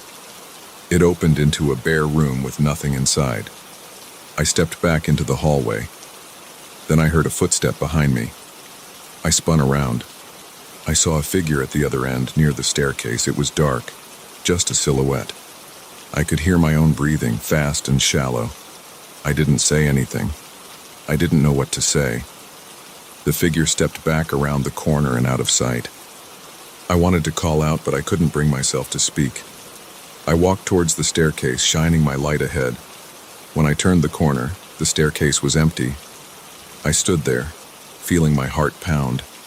I didn't know who was in here with me, and I didn't know what they wanted. I just wanted to leave. I backed away slowly, heading towards the apartment with the lamp. When I looked inside again, the lamp was off now. I hadn't heard anyone enter. I couldn't see where they might have gone. The chair was still there, facing my building. I left the apartment and moved quickly down the stairs. I kept checking behind me. I heard no one following. When I reached the ground floor, I slipped back out through the gap I made in the boards. I stood in the alley for a minute, breathing hard, my heart still racing. Then I hurried back to my apartment. I locked my door and didn't turn on any lights. I went straight to the window and looked across the street. The building was dark. No lights showed. No silhouette in the window. I watched for a long time, maybe an hour. Nothing changed. Eventually, I closed my blinds. I sat on my couch and tried to calm down. I wiped sweat from my forehead with my sleeve. I still didn't know what was going on over there. Someone had been inside that building, but I didn't see a face, didn't hear a voice. I just saw that figure and that lamp. They knew I was watching. They waved at me. They set up a lamp and a chair to face my apartment. It made no sense. In the following days, I kept checking the windows at night, but I saw no more lights. The building stayed dark. I never saw the figure again.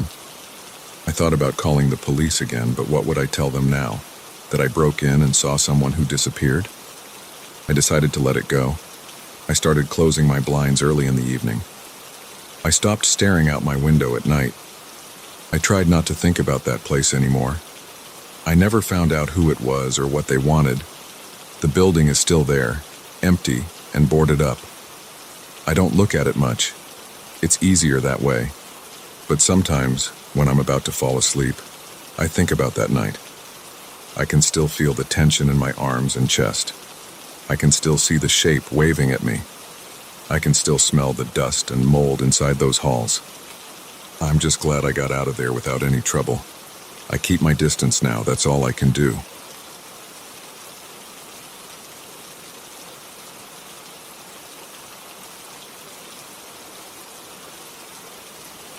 I was passing under that old concrete viaduct late at night.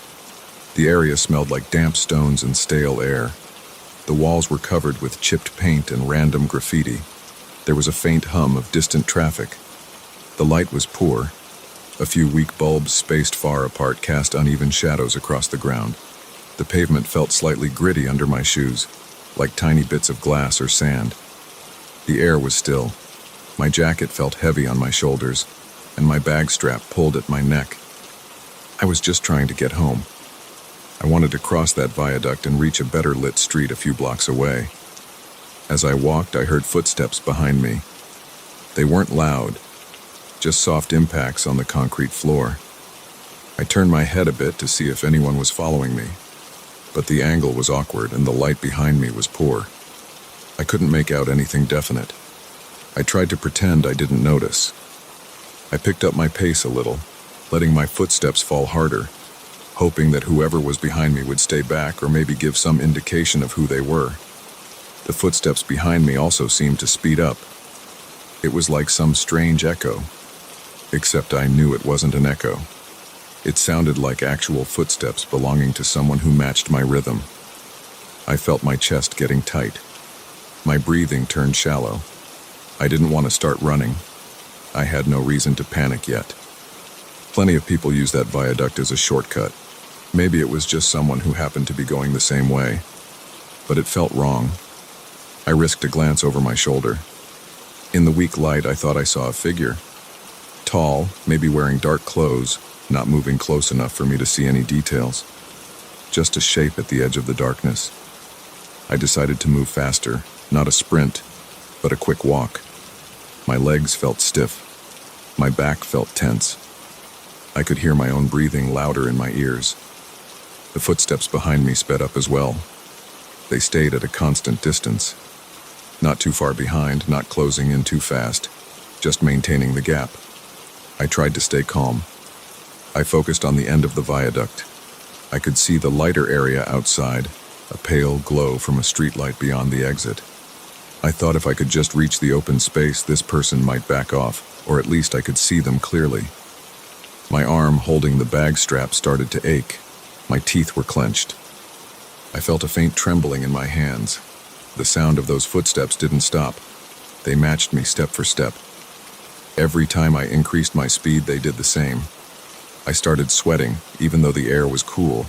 The smell of the place, that damp concrete smell, seemed stronger. I tried to ignore it and pressed forward. When I was about 10 or 15 feet from the exit, I made a decision. I thought about turning around and facing whoever it was, but I was too nervous. I wanted to be in the open before I tried anything like that. I moved faster, almost jogging now. My shoes scuffed against the ground. I could feel a slight sting in my right knee, probably from the uneven ground or the way I was rushing. I saw the outside space grow wider and brighter. Then I burst out into the open. The street outside had a dim streetlight. The road surface was uneven, with small cracks and a few puddles near the edges. The sky was clear, but it was late. and I only saw a few windows lit in the buildings around. I looked around quickly. A couple of cars were parked along the curb, but no one sat inside. A few trees stood on the sidewalk, their leaves rustling a bit in a mild breeze. There were no other pedestrians around, no immediate sign of help. I turned around to check behind me. The footsteps had stopped. The sound was gone. It was suddenly silent, except for a distant car engine somewhere far away. That silence made the hair on my neck stand up. Inside the tunnel, under that viaduct, stood a figure. I could see it now more clearly because the streetlight behind me, and maybe some reflection from a nearby window, gave a better outline. The figure stood at the entrance of the viaduct, right where I had come out, just a few feet inside the darkness. He didn't move. He was facing me. I couldn't see his features. He had some kind of hood or maybe a cap that shaded his face. He looked tall, with a broad frame. His arms hung at his sides, not raised, not fidgeting. He just stood there and stared. Or at least I assumed he was staring. I couldn't see his eyes. I felt my heart pounding hard. My legs felt weak and my stomach felt tight. My throat was dry. I wanted to say something, but my voice felt trapped. I raised my hand slightly, not waving, just lifting it a bit, as if I was about to speak. The figure didn't respond. He stayed perfectly still. I heard no breathing, no movement. Nothing. Behind him, the viaduct looked darker than before, like a long black corridor that led nowhere. I stepped backward a few steps, keeping my eyes on him. I stood near the streetlight now, my shadow stretching behind me on the pavement. My foot hit a small rock or piece of debris, and I flinched at the noise. The figure still didn't move. He just stood there, as if waiting. I thought about calling out, maybe asking what he wanted, but I was afraid of provoking him. I wondered if he had followed me just to scare me, or if he wanted something more. I thought about my wallet and my phone in my pocket. I had a few bills, nothing much. I wasn't carrying anything valuable except maybe my phone. I considered if he might be a mugger, but why just stand there now, not making a move? I backed away another few steps until I reached the curb. I looked left and right. The street was empty. A few streetlights were on, but there were large gaps of darkness. I saw an intersection about 100 yards away. Maybe if I started walking that way, he wouldn't follow. Or maybe he would. I looked back toward the figure. He hadn't moved at all. That stillness made me uneasy.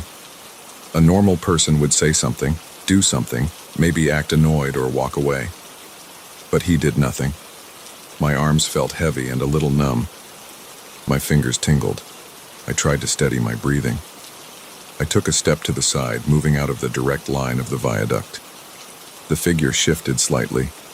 I saw him tilt his head just a bit, as if to keep me in sight. It confirmed that he was watching me, not just standing randomly. I swallowed and took another step. He took a small step forward, staying right at the threshold between darkness and light. I saw a bit of the side of his face now, but it was still too dark to see details. He didn't look like he was smiling or scowling, just observing. I felt a sudden urge to call out. I thought if I talked, maybe he would talk back. "Hey," I said. My voice sounded flat and hollow. No echo out here. He didn't respond. He didn't even move. "Do you need something?" I asked. Nothing. He stood there like a statue, except I knew he could move because he had followed me. I didn't know if he had a weapon. I didn't want to find out. I looked down the street again. Still no one around. No approaching headlights, no open stores, just closed doors and the distant hum of the city. I decided to leave. I turned away and started walking down the street at a normal pace. I expected to hear footsteps again, but for a few seconds I heard nothing. I glanced back over my shoulder after about 20 steps. He was still at the entrance of the viaduct, but now he stood slightly more forward, as if testing how far I would go. The moment I turned my head forward again, I heard a scuffing sound behind me. I looked back quickly. He had taken a few more steps out into the open. Now he stood under the streetlight, and I could see him more clearly. He wore a dark jacket with the hood up. He had short hair that I could see poking out from under the hood. His face was pale and thin. He looked older than me, maybe by 10 years, but I wasn't sure. No beard, just a clean face, a sharp nose, and narrow eyes. He stared at me with a blank expression. His hands remained at his sides. He didn't say anything. I turned fully around, facing him. I wondered if he wanted me to run. If I ran, would he chase me? My legs felt stiff. I stood still, and we watched each other for a long moment. A slight breeze blew a piece of trash across the pavement between us. He tilted his head again, like he was curious. I felt my chest tighten again. My tongue felt thick. I tried again. "What do you want?" I said, trying to keep my voice steady. He parted his lips slightly as if about to speak, but no words came out. Instead, he took another step toward me. Now he was about 15 feet away. I smelled something faint on the breeze, maybe sweat or dirty fabric. I took a step back. He took another step forward. I kept moving backward. My shoulder brushed a parked car. I looked at it. It was empty. The doors were locked. I didn't want to break into anything or cause a scene. I just wanted to get out of there. But he was controlling the space now. Every time I stepped back, he stepped forward. I noticed his boots were worn, with frayed laces. He looked like someone who'd been wandering around all night. My mind raced. I had to do something. I considered running. The intersection was ahead. If I sprinted, maybe I could reach a better lit area. Maybe there would be someone out walking a dog or a late commuter heading home. Or at least I could get out of his sight. I glanced down at his hands. They were empty. No gun, no knife that I could see. But that didn't mean he wasn't dangerous. I took a deep breath and then started walking fast toward the intersection. I tried not to run outright, but I moved quickly, my shoes slapping the ground.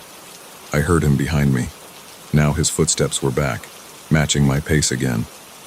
I looked over my shoulder. He was following me, keeping the same distance as before, about 15 feet. His face still held that blank look. It was like he had no expression at all, just staring straight at me, as if I were some object of interest. I thought about shouting for help, but I doubted anyone would hear. Most windows were dark. I saw no pedestrians. The only sound was our footsteps and a distant siren that was too far away to matter. The wind picked up slightly, making a low rustling sound in the trees. I gritted my teeth and kept moving forward. As I reached the intersection, I saw a street that looked a bit wider. There were more streetlights, a few shops with their lights off, and a bus stop bench. I saw no bus coming, and the schedule posted on the sign wouldn't help me now. I turned right and walked toward a building with a few cars parked out front. Maybe it was an apartment building. If I could just reach a door, maybe I could buzz someone or pretend I lived there and slip inside. I heard his footsteps following. I risked another quick glance. He was still behind me. Same distance, same silent stare. I said, "Back off," in a louder voice this time. He didn't react. He just kept following. My throat burned. My lower back started to ache from the tension. I felt sweat trickling down my sides. I reached a building with a small lobby. The front door was locked, of course. It had a buzzer panel. I ran up to it and pressed a random button. I waited, breathing heavily, my ear close to the speaker. Nothing but silence. I pressed another one. Still nothing. I pressed several buttons in a row. No response. He stood about 15 feet away on the sidewalk, watching me, not speaking. I turned around, keeping my back against the door. He took a step forward. I swallowed hard and said, "Look, I don't know what you want. Just leave me alone." He stood there, not moving.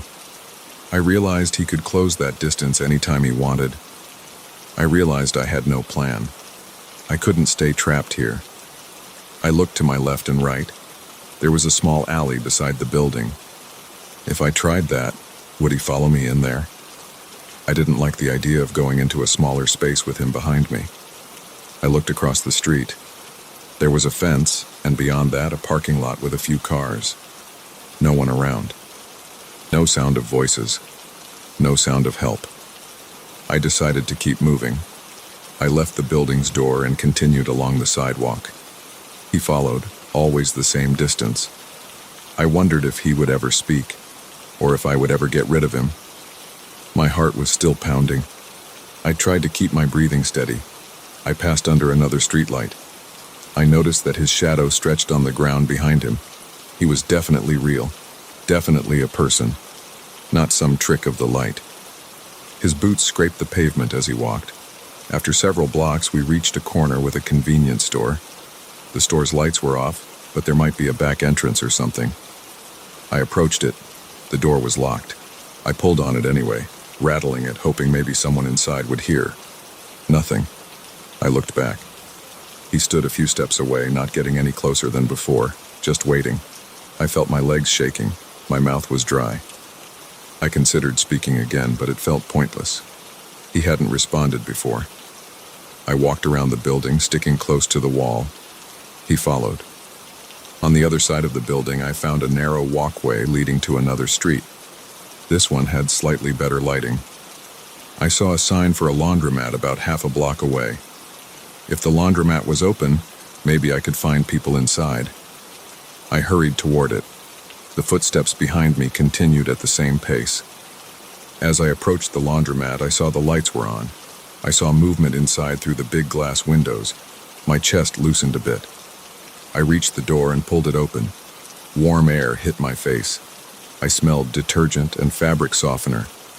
A couple of people were inside doing laundry, folding clothes, minding their own business.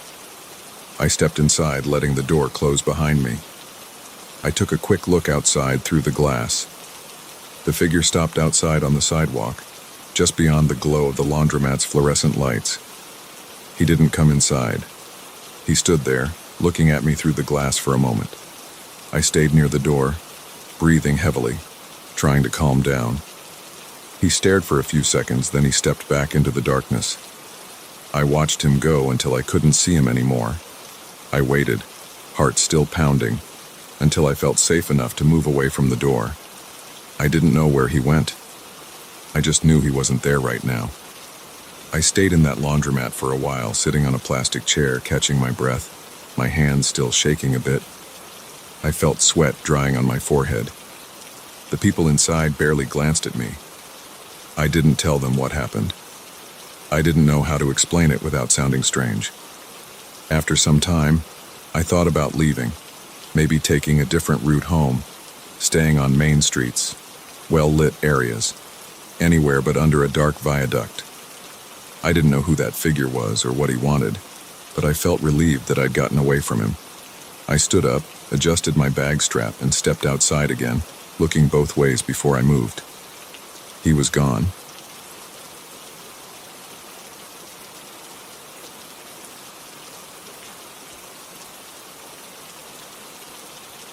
I left work later than usual and decided to cut through the park on my way home to save a few minutes. It was around 9 at night. The sky was dark, but the park had enough streetlights so I could see the path ahead. My apartment building was on the other side. Normally, I would have walked around on the main streets where there were more people, but I was tired and wanted to get home quickly. The park wasn't completely empty. I saw a couple in the distance near a bench and a man jogging with headphones near the entrance. After that, I didn't see anyone else close by. The air smelled like wet grass because it had rained earlier. I heard the rustle of leaves under my shoes and the low hum of distant traffic. Nothing unusual. About halfway through, I heard quick footsteps behind me. They sounded clear and a bit sharp, like hard soles hitting the asphalt path. I turned around. I expected to see someone walking or running. The path behind me was lit by a streetlight about 20 feet back. There was nobody there. I thought maybe the sound came from somewhere else. Maybe it was just an echo of my own footsteps. I listened carefully and started walking again. After a few steps, I heard it again. A rapid tapping sound behind me. It felt like it matched the speed of my own steps. I stopped moving and listened. The steps stopped. I looked over my shoulder again, squinting and leaning forward a bit. I still didn't see anyone. The benches were empty. The trees and bushes were still. and the path behind me was clear. I looked up, thinking maybe there was a branch falling or some animal scurrying along the ground. But I didn't see anything like that. The footsteps sounded too human, too distinct to be an animal. I started moving again, a bit slower this time, trying not to make much noise. Almost immediately I heard the same footsteps behind me. They sounded like they were about the same distance away each time. It was as if someone was following me but keeping a careful distance. My heart started to pound in my chest. I felt a sudden tightness in my stomach. I tried to swallow, but my throat felt dry. I didn't want to run yet. I thought maybe I was imagining it, or maybe I had passed by someone who was now behind me but out of my sight. I decided to change direction.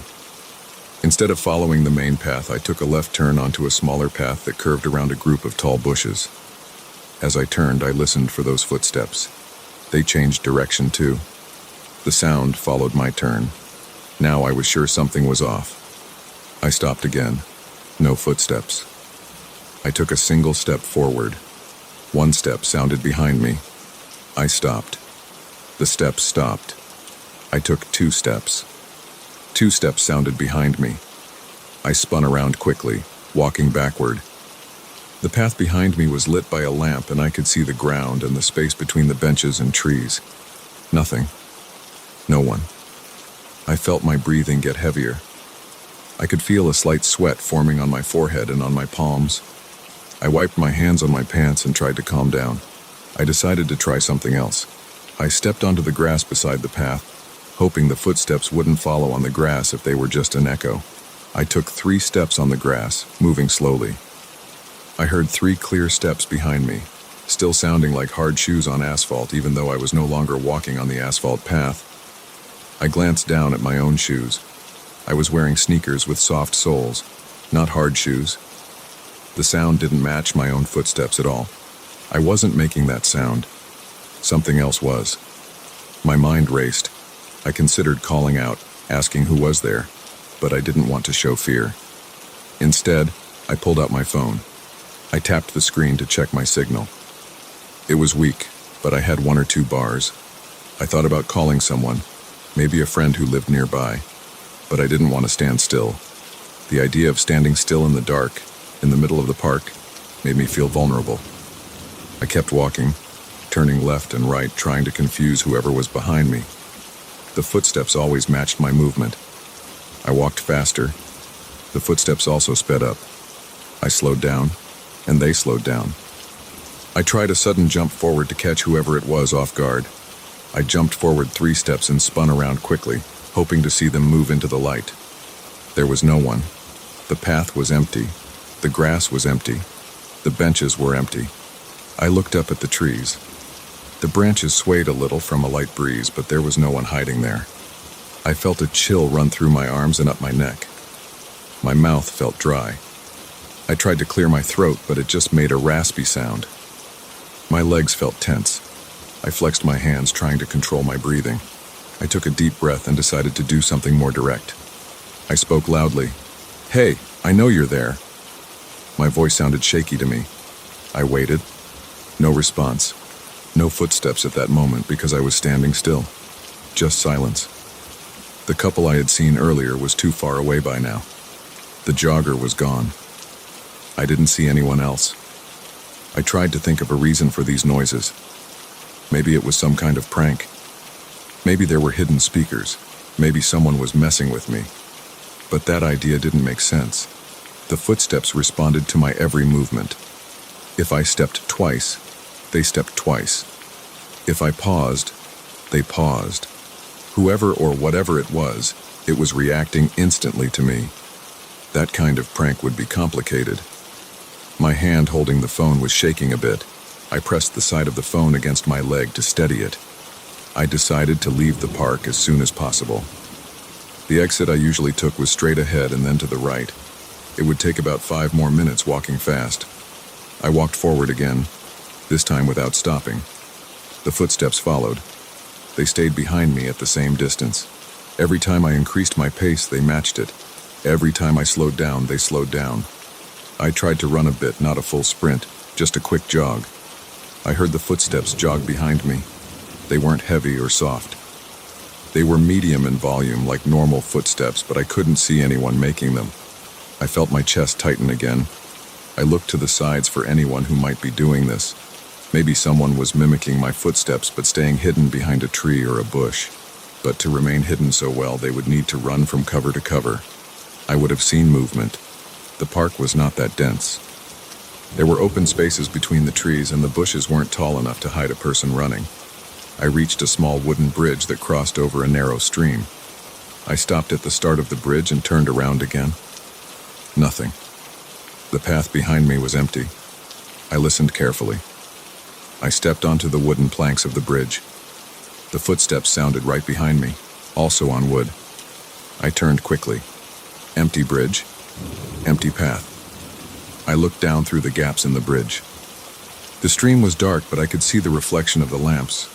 No one was under the bridge. I felt sweat on my back. My shirt was sticking to my skin. I realized that standing around wasn't helping. I pushed forward, crossing the bridge and moving toward the exit of the park. The footsteps never stopped. I tried walking in a zigzag pattern on the path. The footsteps matched my every turn. I stepped off the path onto the grass and back onto the path. The footsteps stayed right behind me, always sounding like they were a few feet behind, never closer, never farther. It was like they were attached to me. I tried talking again, this time louder. "What do you want?" My voice echoed a bit among the trees. I heard the distant noise of a passing car on a nearby street. No reply. I considered calling the police, but what would I say? That I heard footsteps and nobody was there? They might send someone, but by the time they arrived, maybe the sound would be gone. Also, I wasn't in immediate danger as far as I could tell. The footsteps never tried to touch me or attack me, but I didn't feel safe. I passed a trash can and a lamp. The park gate was not far. I could see the streetlights outside the park. I focused on reaching that gate. I tightened my grip on my phone and walked faster. The footsteps followed right behind. My throat felt sore from the tension. I kept my eyes forward because looking back did nothing. Every time I looked, I saw nothing. It was just empty space and the sound of steps that didn't belong to any visible person. When I finally reached the park gate, I stepped onto the sidewalk outside the park. At that moment, I noticed something strange. The footsteps did not continue on the concrete sidewalk outside the park. I stood there for a moment, watching the park behind me. There was no one there. I took a step on the sidewalk. Only my own step echoed. I took another step. Just me. There were no more mysterious footsteps. I didn't relax right away. I looked around. The street outside had a few people in the distance. A car passed by. Two men walked on the opposite sidewalk talking to each other. They looked normal. I heard their voices. I heard their footsteps. They matched their bodies and their shoes. I looked back at the park gate. The park looked empty behind me, at least in the area where I came from. The lampposts lit the asphalt path, the benches, the trash cans, and the small bridge. Nothing else moved. I felt the tension leaving my shoulders slowly, but I was still on edge. I took a deep breath and wiped sweat from my forehead. I stood near a lamp on the sidewalk outside the park for a minute or two, checking my surroundings. No suspicious people. No weird sounds. My phone still had weak signal, so I walked a bit farther along the street until I got a better signal. Then I called a friend. I kept my voice low. I said I had a strange experience and just wanted to talk to someone until I got home. I didn't give details. I just said I felt creeped out in the park. My friend asked if I wanted him to pick me up, but I said I was fine. Just wanted to hear a familiar voice. As I walked home along the sidewalk, I kept glancing back over my shoulder. I didn't hear those footsteps anymore. I only heard occasional cars, distant voices, and the normal sounds of the city at night. When I finally reached my apartment building, I felt relieved. The lobby was quiet. The elevator was empty. In the hallway, I didn't hear anything strange. In my apartment, I locked the door, checked the windows, and turned on some lights. I stood in the middle of my living room and tried to understand what had happened. I sat on the edge of my couch. My legs felt a bit shaky. I rubbed my eyes and leaned forward, elbows on my knees. I tried to replay the events in my head, but I couldn't find a rational explanation. There were footsteps behind me that reacted to my movements, and I never saw who made them. I considered that maybe I had been tired, maybe I had misheard something. But I knew what I heard. It was too clear. It wasn't random noises. It matched every step I took. I decided to leave it alone for the night. I took a shower, trying not to think too much about it. I focused on the hot water hitting my neck and back. Then I dried off, put on clean clothes, and sat in the living room again. I turned on the TV, keeping the volume low. I tried to watch something ordinary to calm myself down. A news channel with some late-night report about traffic conditions was on. I let the voices of the newscasters fill the room. Eventually, I felt more relaxed. But my mind kept jumping back to the memory of those footsteps.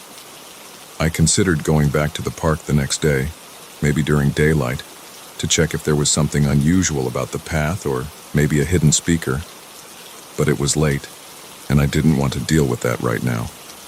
I just wanted to sleep, to let my mind rest.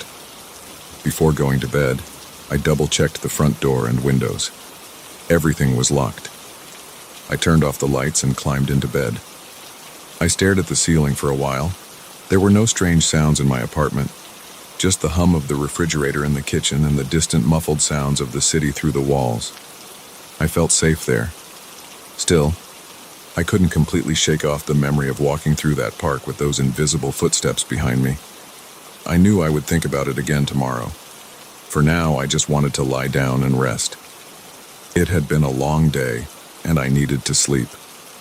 I closed my eyes, taking slow breaths, waiting for my body to relax completely. Over time, my heartbeat slowed, and the tight feeling in my chest eased. I focused on the quiet sounds around me. Nothing strange, just normal apartment noises. I drifted off, not sure what to make of what I experienced, but at least I was home and safe. That was enough for that night.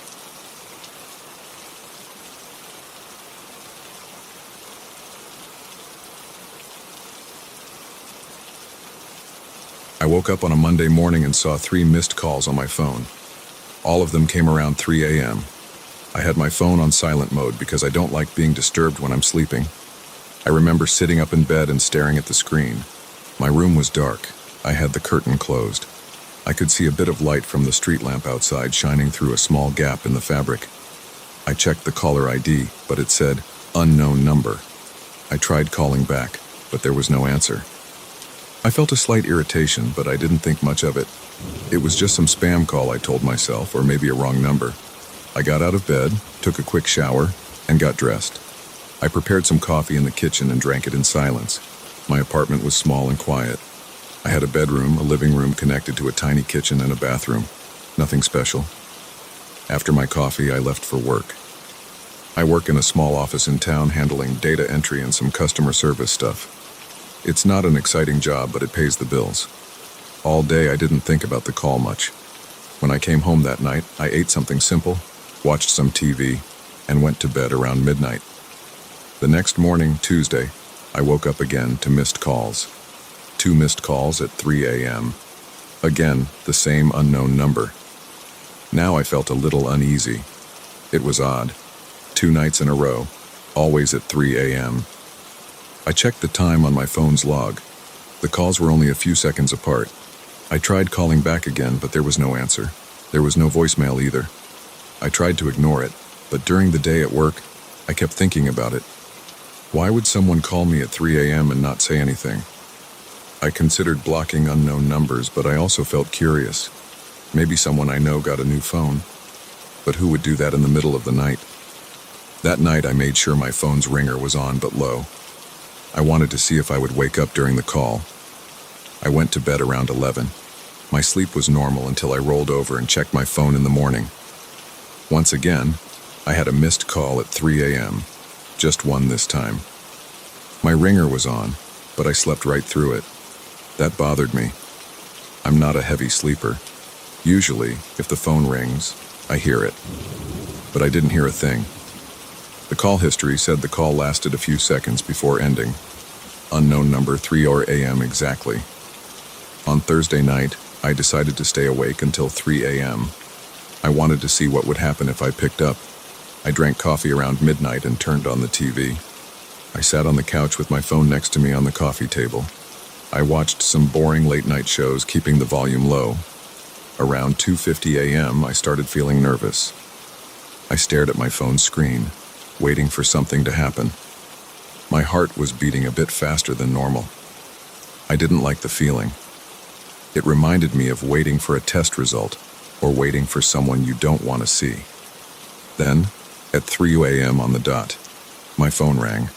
The sound was louder than I expected, even though I had left it on a low volume. I picked it up right away. I pressed the answer button and brought the phone to my ear. I didn't say anything at first. I listened. There was static, the kind of static you hear when there's no clear signal. Under the static, I heard something else. A whisper. I couldn't make out the words at first.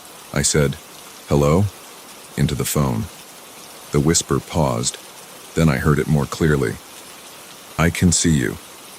It was a rough voice, like someone speaking very softly through clenched teeth. I froze and didn't say anything. The line went dead. My mouth felt dry. I stood up from the couch and looked around my apartment. The lights were off except for the TV.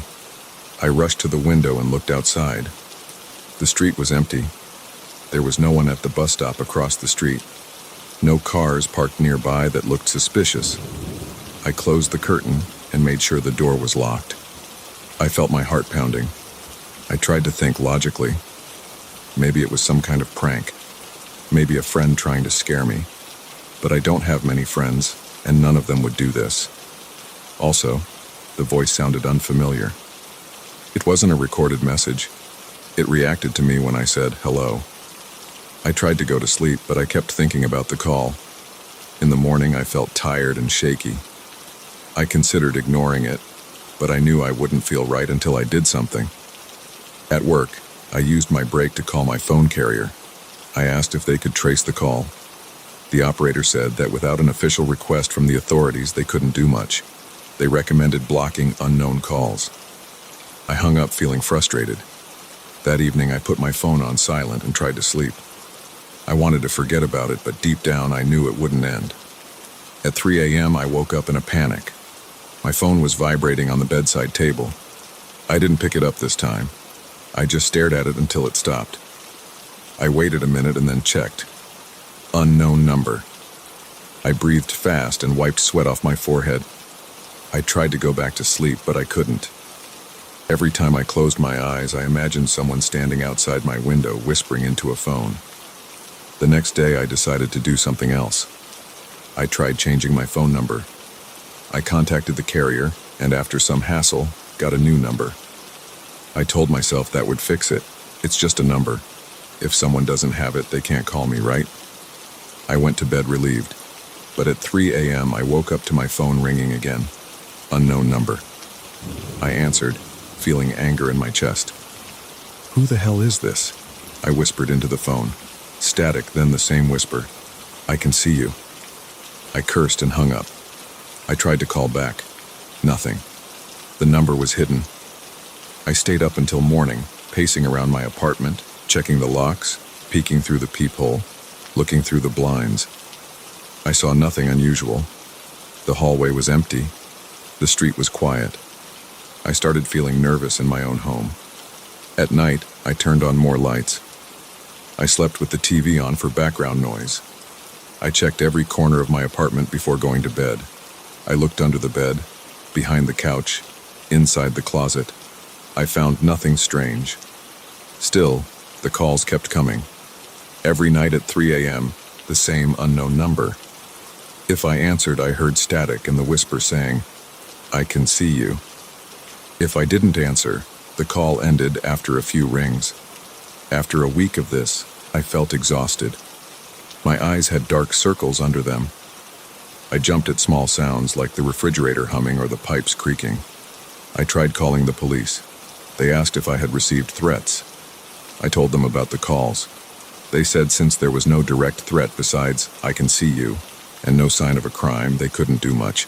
They told me to block the number or get a new phone. I told them I already changed my number.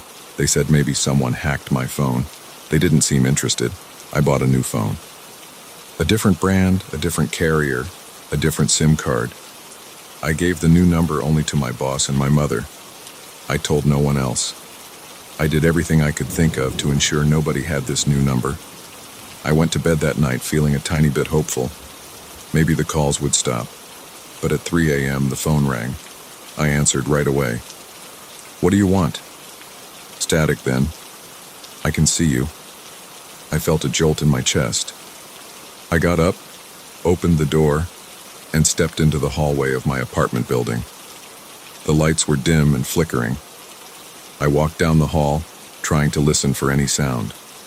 My bare feet felt cold on the floor. I put my ear against my neighbor's door. Silence. I went down the stairs and checked the building's entrance. The door was locked. I looked through the glass at the empty street outside. No one was there. I went back to my apartment and pushed a chair against the door. I checked every window. They were locked. I could see the glow of the street lamp through the blinds. I stared at it for a while. Nothing moved outside. I felt like I was going crazy. Who could be doing this? How did they get my number again? How did they know where I was or what I was doing? The next night I decided to try something different. I turned off all the lights and sat in front of the window at 2:50 a.m. I didn't turn on the TV. I didn't drink coffee. I just sat there, phone in my hand, looking out through a small gap in the curtain. I wanted to see if someone was outside calling me. At 3 a.m. the phone rang. I answered it without taking my eyes off the street. "I can see you," the voice whispered.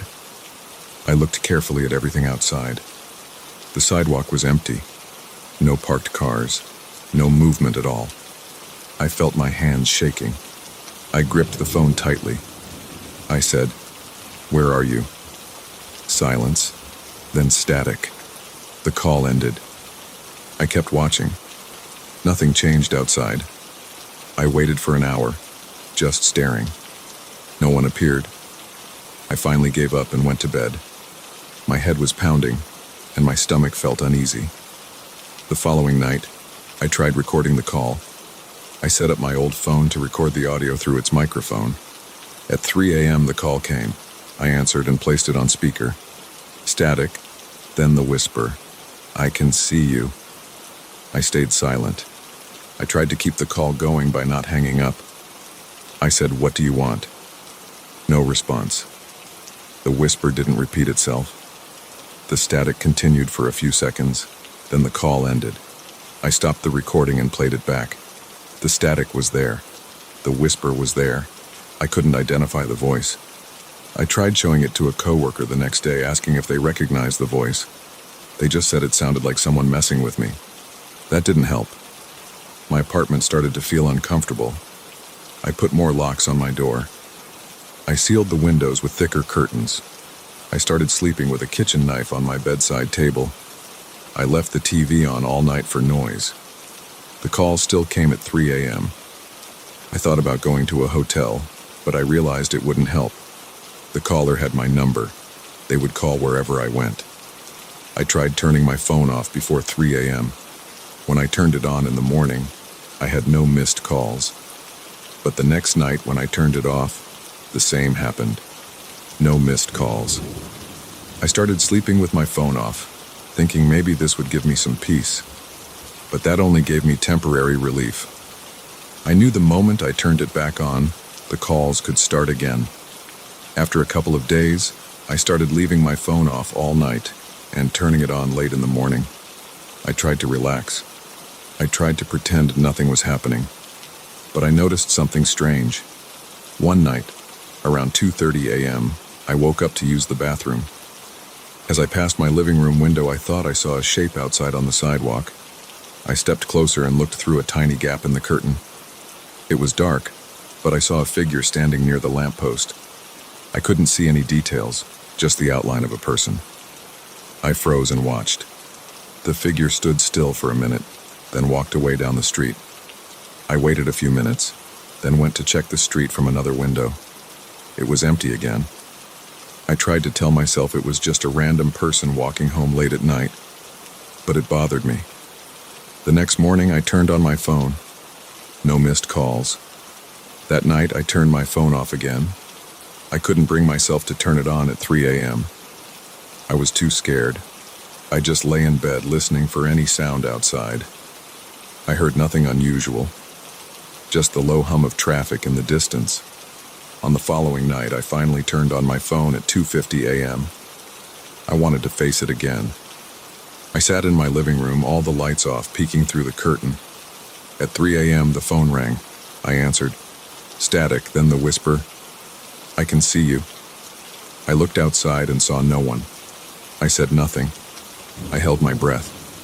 After a few seconds, the static ended, and the line went dead. I lowered the phone and watched the street. After a few minutes, a figure came into view under the street lamp. They stood there for about 30 seconds.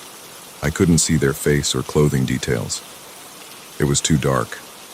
Then they walked away, disappearing into the shadows. I stayed up until sunrise, staring at that spot. Nothing happened again that night. When morning came, I showered, got dressed, and left for work like usual. At my desk, I felt drained. I didn't know what to do next. I tried looking up similar cases online. I found nothing helpful. I considered changing apartments, but that wouldn't guarantee anything. The caller had proven that changing my number and phone didn't help. Besides, moving costs money and time. For now, I still get these calls at 3 a.m. if I leave my phone on. I still hear that whisper. I still sometimes see the figure outside at night. I don't know who it is or what they want. They never show their face. They never say anything besides, "I can see you." I've stopped trying to reason with it. I just try to manage my fear by keeping my phone off. Sometimes I slip and turn it on at night and the call comes again. The figure appears again. I can't explain it. I have no proof except a strange audio recording in my own eyes. I haven't told anyone else except that one coworker. They didn't believe me. The police won't help. My carrier can't help. I have no plan. I just live with it. Every night at around 2:50 a.m., I feel my heartbeat rise. I feel sweat on my palms. I wonder if I should face it again or hide. Usually I hide. I keep the phone off. But sometimes I turn it on just to see if something changes. Nothing changes. The call comes. The whisper repeats the same words. And the figure appears outside. This is my life now. I don't know how it ends. I just know that at 3 a.m. my phone always rings.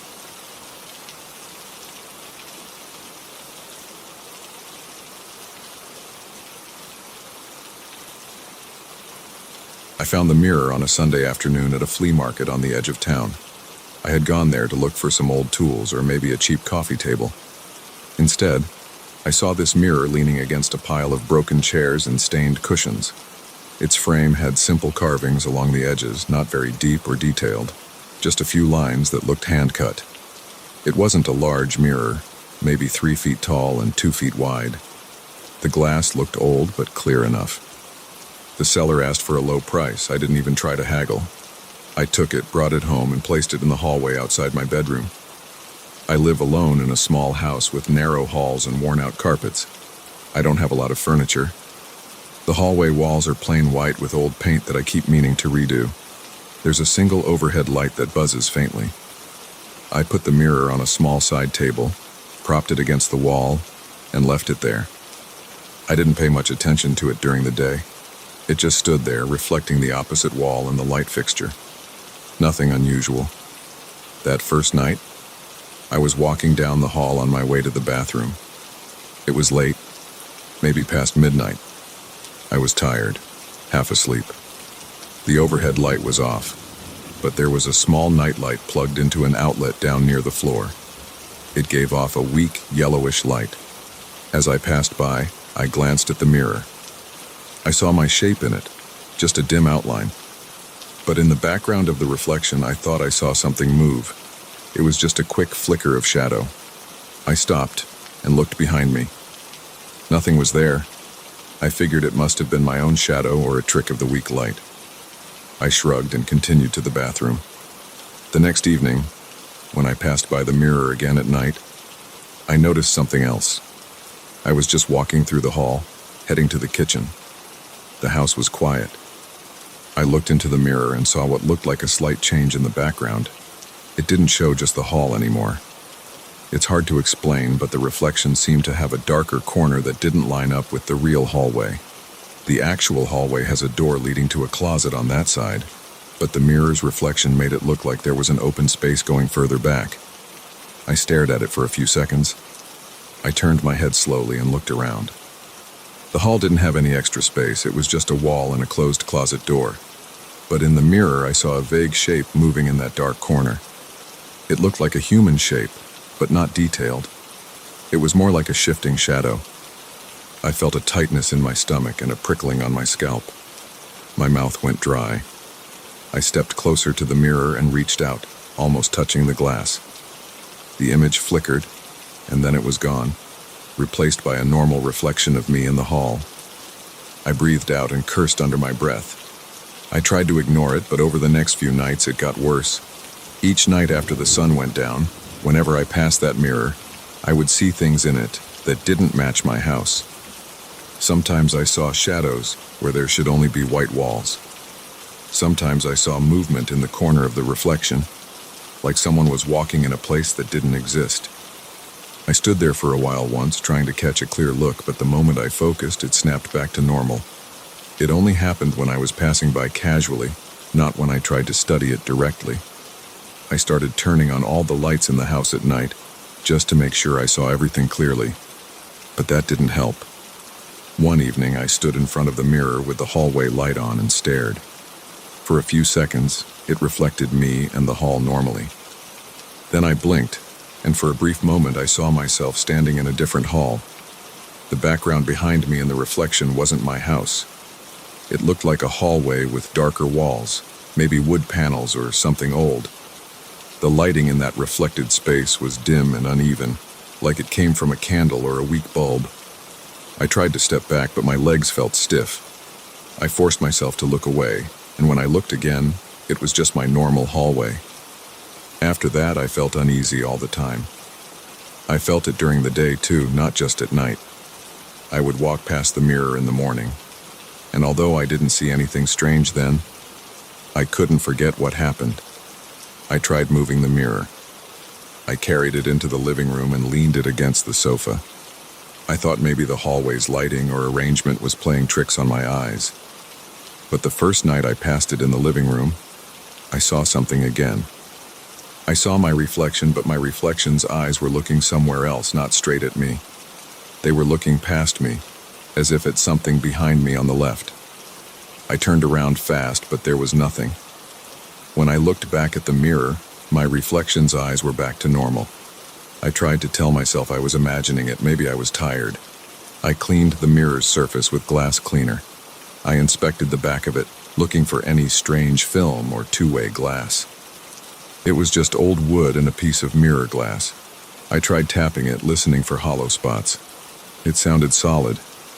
I placed it back in the hallway because I didn't know where else to put it. It didn't seem right in the living room, and I figured I was overreacting. A few nights later, I woke up thirsty. It was around 2 a.m. I got out of bed and headed to the kitchen for a glass of water. The hallway was dark. I passed the mirror and did my best not to look at it, but I couldn't help a quick glance. I saw a shape again, a tall, dark outline standing behind me. I froze. I looked at the mirror carefully. My reflection stood there, but right behind my reflected shoulder there was a dark figure.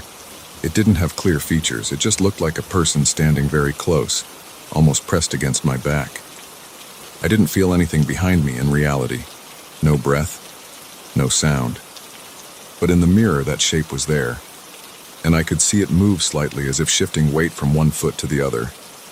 I felt sweat trickling down my neck. My heart was pounding. I reached behind me with my hand, feeling the empty air. Nothing. I stood like that for maybe 10 seconds, and then the figure in the mirror disappeared. My reflection was alone again. I didn't sleep well after that. I thought about getting rid of the mirror. I considered throwing it out, but I hesitated. Part of me was scared that if I got rid of it, something else would happen. I don't know why I thought that. I guess I just didn't want to disturb whatever was going on. So I left it there. The next night I tried a small test. I stood in front of the mirror and raised my right hand. My reflection did the same. I stepped to the side. It followed. I crouched, stood up. Everything matched. Then I tried something else. I forced myself to look serious, keeping my face neutral. I stood still, watching my expression. For a moment, everything matched perfectly. Then, as I stared at my face, I saw the corners of my reflection's mouth curl upward. It was subtle at first, just a slight movement. My real face was not smiling, but the reflection's face began to form a grin. It was a thin, unnatural smile. I felt my breath catch. I reached up and touched my own face. My lips were pressed together, not moving.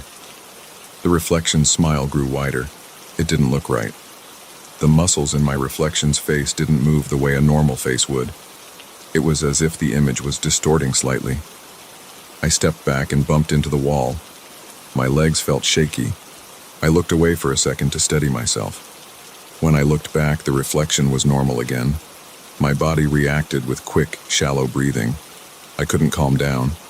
I felt my skin tingling and my heart pounding. I went straight to bed, leaving the hallway light on. I didn't sleep much. The next morning, I took the mirror down and carried it into the garage. The garage was dusty and smelled like old cardboard. I leaned the mirror face in against a shelf so I wouldn't have to look at it. I left it there and went about my day, trying to forget about it. I went to work, came back, ate a simple dinner, watched some TV. I avoided going into the garage. It was quiet that night. I slept better, knowing the mirror wasn't in my hallway. But after a couple of days, I got curious. I wondered if maybe the lighting in the hallway had created some kind of optical illusion. Maybe the old glass was warped. Maybe I was tired and seeing things. I decided to check the mirror again. I went to the garage in the late afternoon. The sun was still out, bright and steady, shining through the small window. I turned the mirror around and looked at it. In full daylight, it seemed normal. I could see my face, my clothes, the garage behind me. No weird shadows, no strange smiles, nothing out of place. That night, I brought the mirror back into the house and placed it in a different spot, this time in the spare bedroom. This bedroom is mostly empty, just a bed frame, a lamp, and a small dresser. I put the mirror on the floor against the wall and left the door open. I made sure the lamp was on when I came by to check it. I stood there and looked at myself in the reflection. I tried changing my expression, raising my eyebrows and shaking my head. Everything matched. Just a normal reflection. I felt relieved. But as I was leaving the room, I turned back for one last look. I stood half in the doorway, leaning back to peek at the mirror. For a split second, I saw something else again. This time, I wasn't even fully in front of it. I was at an angle, but I could see that my reflection's head had turned slightly to watch me as I left. I was sure I had turned my head back straight ahead toward the hallway, but the reflection seemed delayed, as if it took a moment longer to move. By the time I stepped fully back into the room, it was normal again. My reflection moved in sync with me, no delays. My throat felt tight. I decided to cover the mirror that night. I grabbed an old sheet from the closet and threw it over the frame. I went to bed feeling tense. My stomach churned a bit. I couldn't focus on anything else. I just lay there, feeling my heart beat against my pillow. In the morning, I tried something else. I brought the mirror out into the backyard. I leaned it against the fence and looked at it under the bright sunlight. It showed me the yard, the fence, and the trees beyond. Everything seemed normal again. No odd movements, no strange smiles. That night, I left it outside. It didn't rain, so I figured it was fine. Before going to bed, I went out with a flashlight and looked at it. The reflection showed my backyard under the flashlight beam. I didn't see anything unusual. I went back in, feeling a bit calmer. The next day, I brought it inside again. I placed it in the hallway one more time. I wanted to be sure I wasn't losing my mind. Maybe the strange things had stopped. Maybe it was just stress before. After dinner, I turned off most of the lights and passed by the mirror again. I forced myself to look at it directly. I saw my face and my eyes. They seemed normal. I stood still for a while, waiting. Nothing happened. I sighed with relief and stepped closer.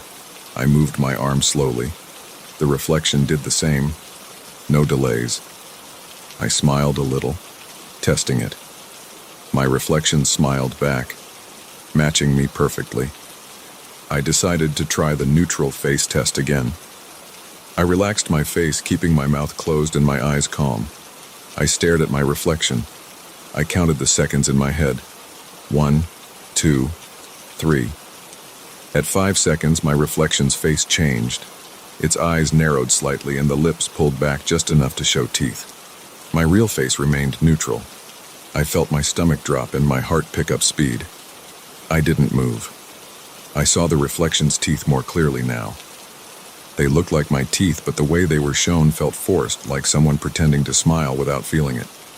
I took a step backward. My real mouth was shut, but the reflection's mouth hung slightly open now. I couldn't stand it anymore. I spun around and walked away fast. My legs felt weak and my hands were shaking. I decided to get rid of the mirror for good. I didn't care if it was valuable or not. I didn't want it in my house. The next morning, I wrapped it in an old blanket and put it in my car's trunk. I drove across town and found a small thrift store. I donated it. They didn't ask many questions. I left before they could change their minds.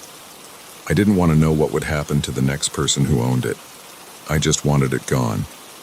No one got hurt and I didn't hear any news about it afterward. Now my hallway is empty where the mirror used to stand. At night, I still feel a bit uneasy when I walk through there. I sometimes glance at the spot where it stood, expecting to see something move. But there's nothing now. Just a blank wall and a faint buzz from the overhead light. I sleep better without that mirror in the house. I don't know what was wrong with it and I don't care. I'm just glad it's gone.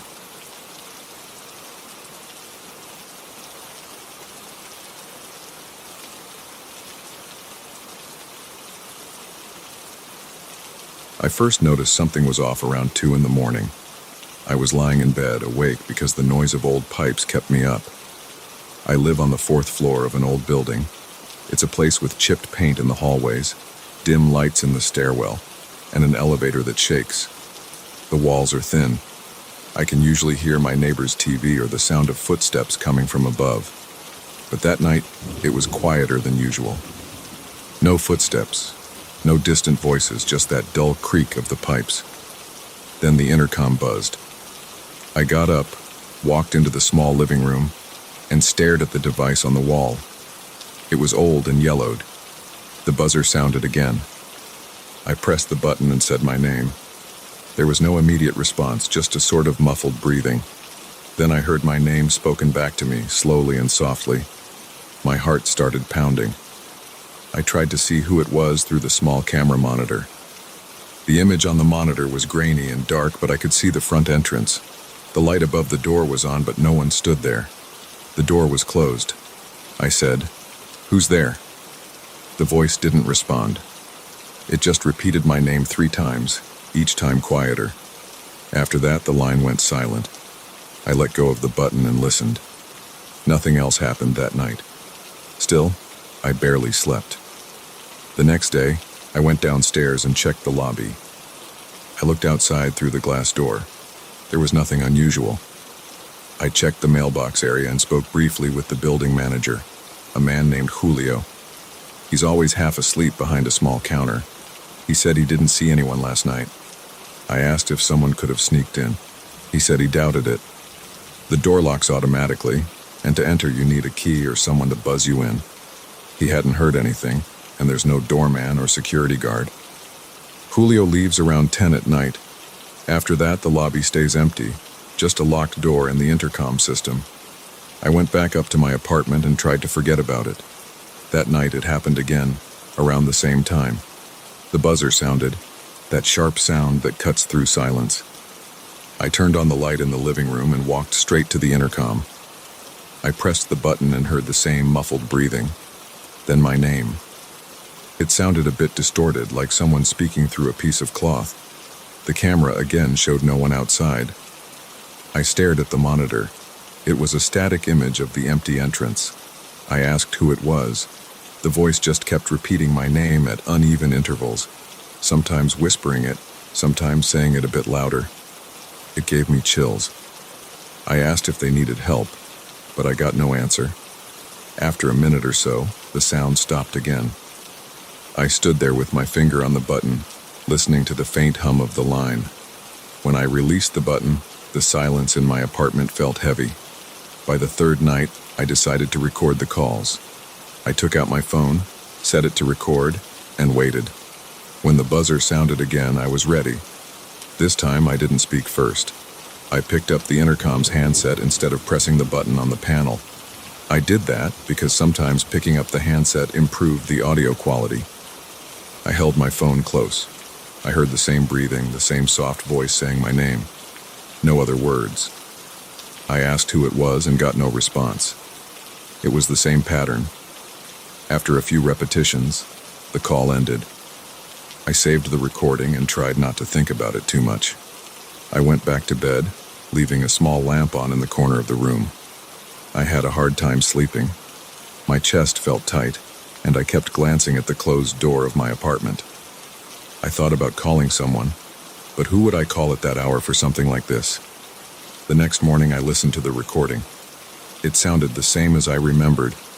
A few seconds of silence, the sound of my own breathing, then the stranger's quiet voice. But as I replayed it, I noticed something else. In between the repetitions of my name, there were faint whispers. They were soft and hard to make out. I put my earphones in and turned the volume up.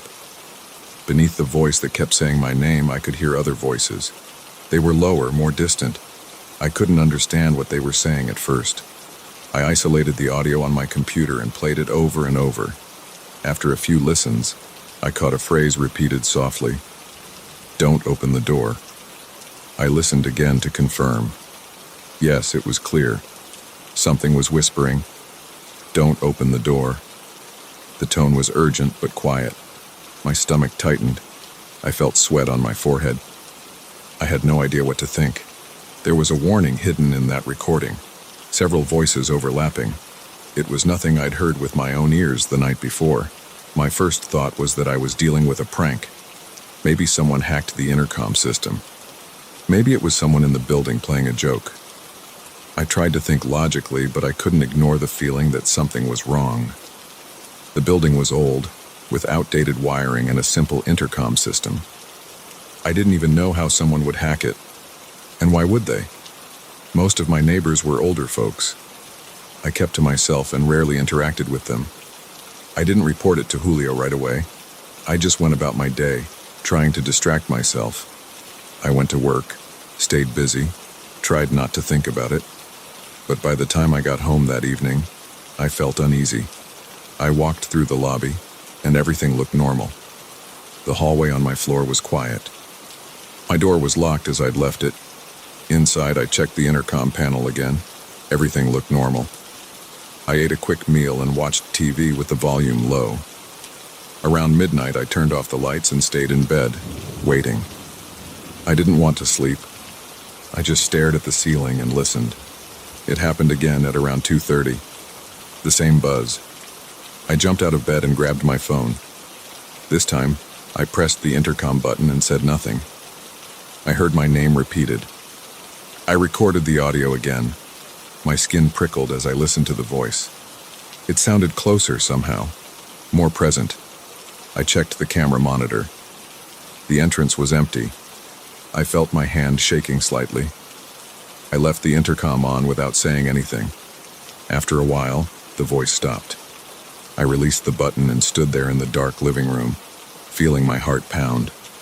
I didn't sleep at all that night. Next morning, I listened to the new recording. It was similar, but the whispering was easier to distinguish. It sounded like several voices whispering underneath the main voice that said my name. The whispers repeated the same phrase. "Don't open the door." I listened carefully to see if there were more words, but I couldn't make anything else out. I played it again and again, trying to pick up any other clue. Nothing else. Just that warning repeated many times, layered under the main voice. I felt a strong urge to leave the apartment. I considered staying at a hotel, but I didn't want to abandon my place for something that might be a simple prank. Instead, I decided to confront Julio again. I went downstairs in the afternoon and found Julio inside his small office near the mailboxes. I told him I'd been getting strange calls at night. He shrugged and said he hadn't noticed anything. I asked if anyone else complained. He said no. I asked if the security camera recorded anything during those hours.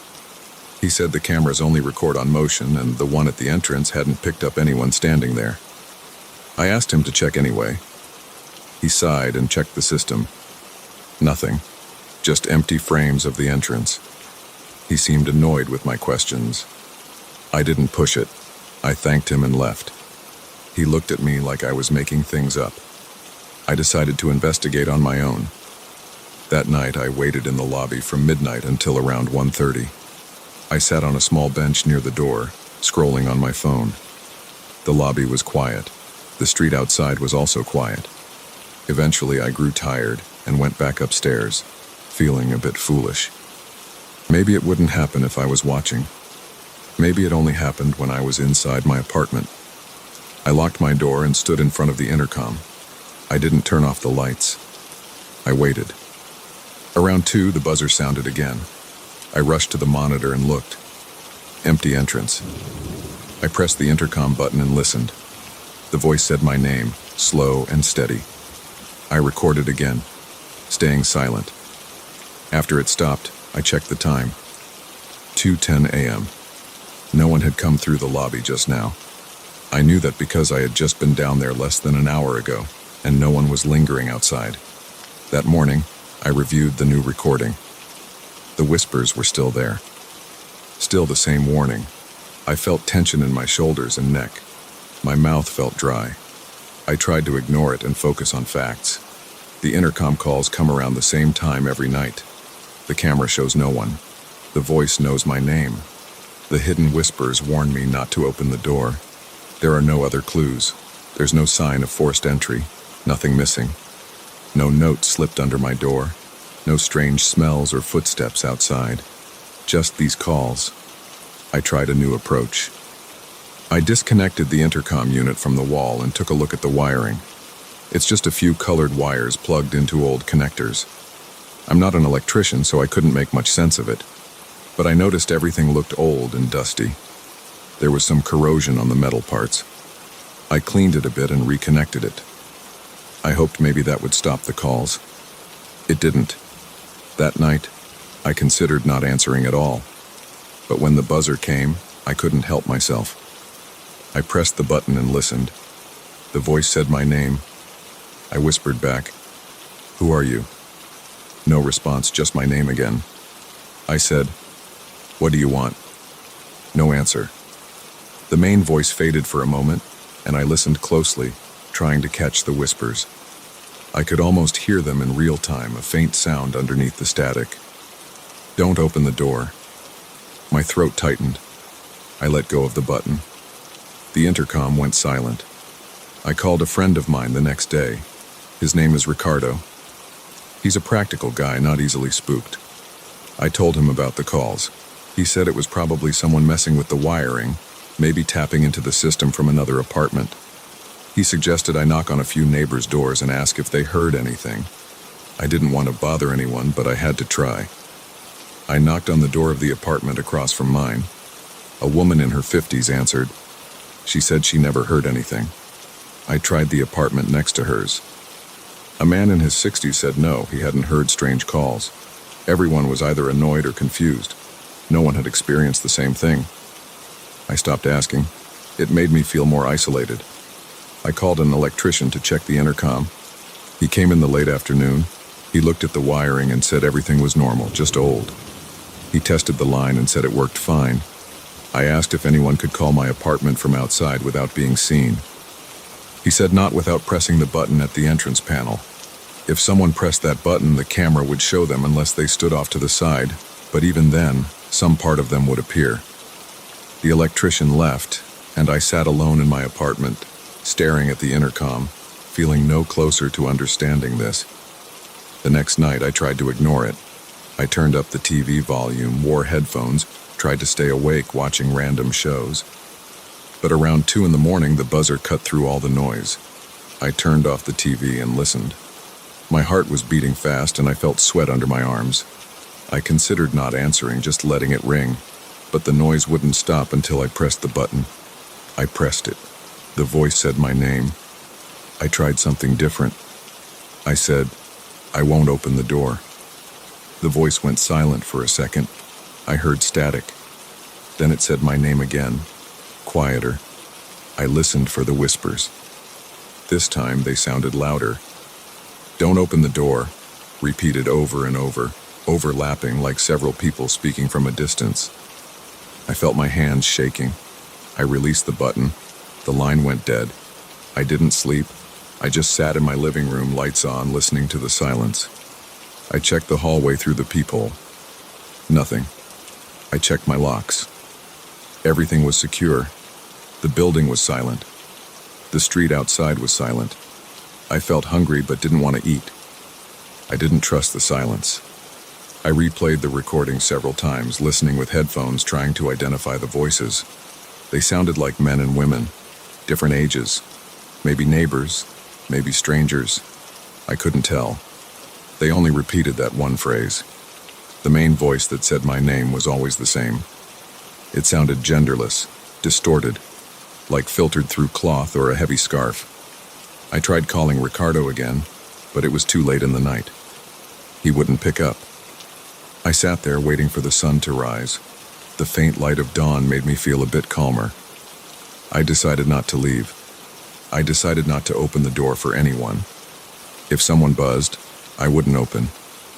If I heard footsteps, I wouldn't open. If anyone knocked, I would stay quiet. I didn't know what else to do, but I knew I had to follow that warning. Whatever was happening, the only clear message I had was to keep my door closed. The next few nights, the calls kept coming. Every time the buzzer rang, I recorded the calls. The voice kept saying my name. The whispers kept warning me not to open the door. I never answered the voice's questions because it asked none. I never gave it what it wanted because I didn't know what it wanted. I never opened the door. Sometimes the buzzing happened twice in the same night. Sometimes just once. Each time, I watched the monitor. Each time, I saw no one outside. I tried ignoring the calls for a whole night.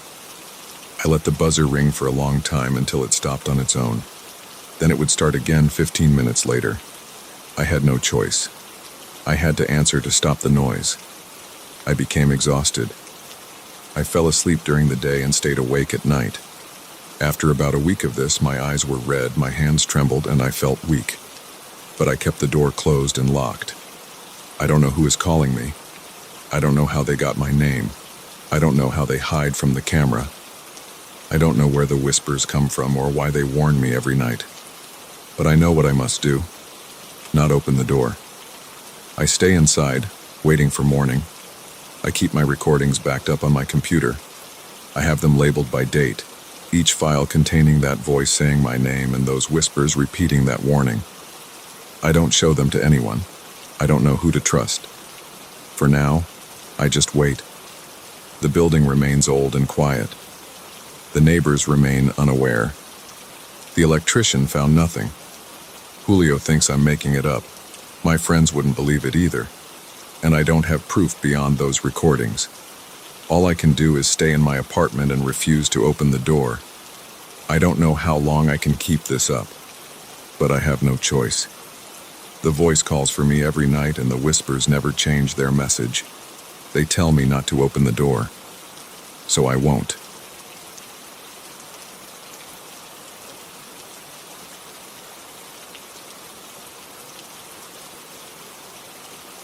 It all started the first night I settled into the new apartment.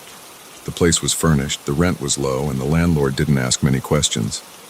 That should have been my first warning. The building looked normal enough from the outside. Red brick walls, old windows, a narrow lobby with cheap tiles. Inside, Everything felt quiet, almost too quiet.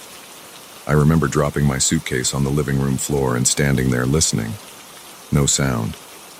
No traffic noise, no footsteps, no television, just a low buzz from the kitchen's old fridge. It felt strange, but I tried to push that feeling aside. I walked through the apartment, checking each room. The living room had a small couch, a coffee table with a few scratches, a TV that looked older than me, and a rug that smelled a bit like dust and old wood. The bedroom had a narrow bed, a tall dresser, and a closet with a wooden door that creaked. The bathroom was small and smelled like cleaning products. The kitchen had a tiny dining table, some chipped plates in the cupboard, and a fridge that hummed all night. I remember that on my second day there, I opened the freezer to see if there was any leftover ice cream from the previous tenant. Instead, I found a crumpled photo stuck behind a frozen package of peas. I pulled it out, straightened it against my knee, and saw it showed 3 adults standing in front of a gray building. Their faces looked tired and serious. I didn't recognize them. I placed the photo on the kitchen counter. I couldn't figure out why someone would hide a photo in the freezer. It made no sense, and it made me uneasy. That night, as I lay in bed, I thought I heard something in the hallway outside my door. It sounded like someone walking very slowly. I got up and looked through the peephole. Nothing. The corridor was dark and empty. I told myself that it must have been the old pipes or something like that, but I still felt tense. I turned off the lights and listened. I heard my own heartbeat and the distant hum of the fridge. Eventually, I fell asleep. The next day, I decided to do a deeper check of the apartment. I wanted to understand what kind of person would hide a photo in the freezer. I looked inside cabinets, behind the couch, under the bed. I found nothing unusual, just old dust, some forgotten receipts, and a single sock rolled up behind the couch leg. In the bathroom, I opened the medicine cabinet and saw a few old bandages and half an empty bottle of aspirin. Everything felt normal until I reached the living room floor. I noticed that one of the floorboards near the window looked slightly different. Its surface was uneven, and the corner lifted a bit when I pressed it. I got a flathead screwdriver from my toolbox and pried it up. Underneath, I found a stack of letters wrapped in a plastic bag. The ink on the envelopes had smudged a bit, but I could still read the name. Brian H. I opened one of the letters and skimmed it. It talked about someone following him. It mentioned feeling watched even inside his own apartment. It said he had no idea who was doing it or why. Each letter carried the same sense of paranoia. Whoever Brian was, he had been afraid, hiding his letters under the floor. Why? I set the letters on the coffee table and stood up. I felt the hairs on my neck stand up. My stomach felt tight. I went to the window and looked outside. The street was empty. A few parked cars, a flickering streetlight. I waited, not sure what I expected. Maybe someone looking up at me from the sidewalk or a figure behind a curtain across the street. But I saw nothing. I tried to calm down, telling myself it was just old tenant stuff. Maybe Brian moved out in a hurry and forgot these letters. But why hide them? I decided to talk to the landlord.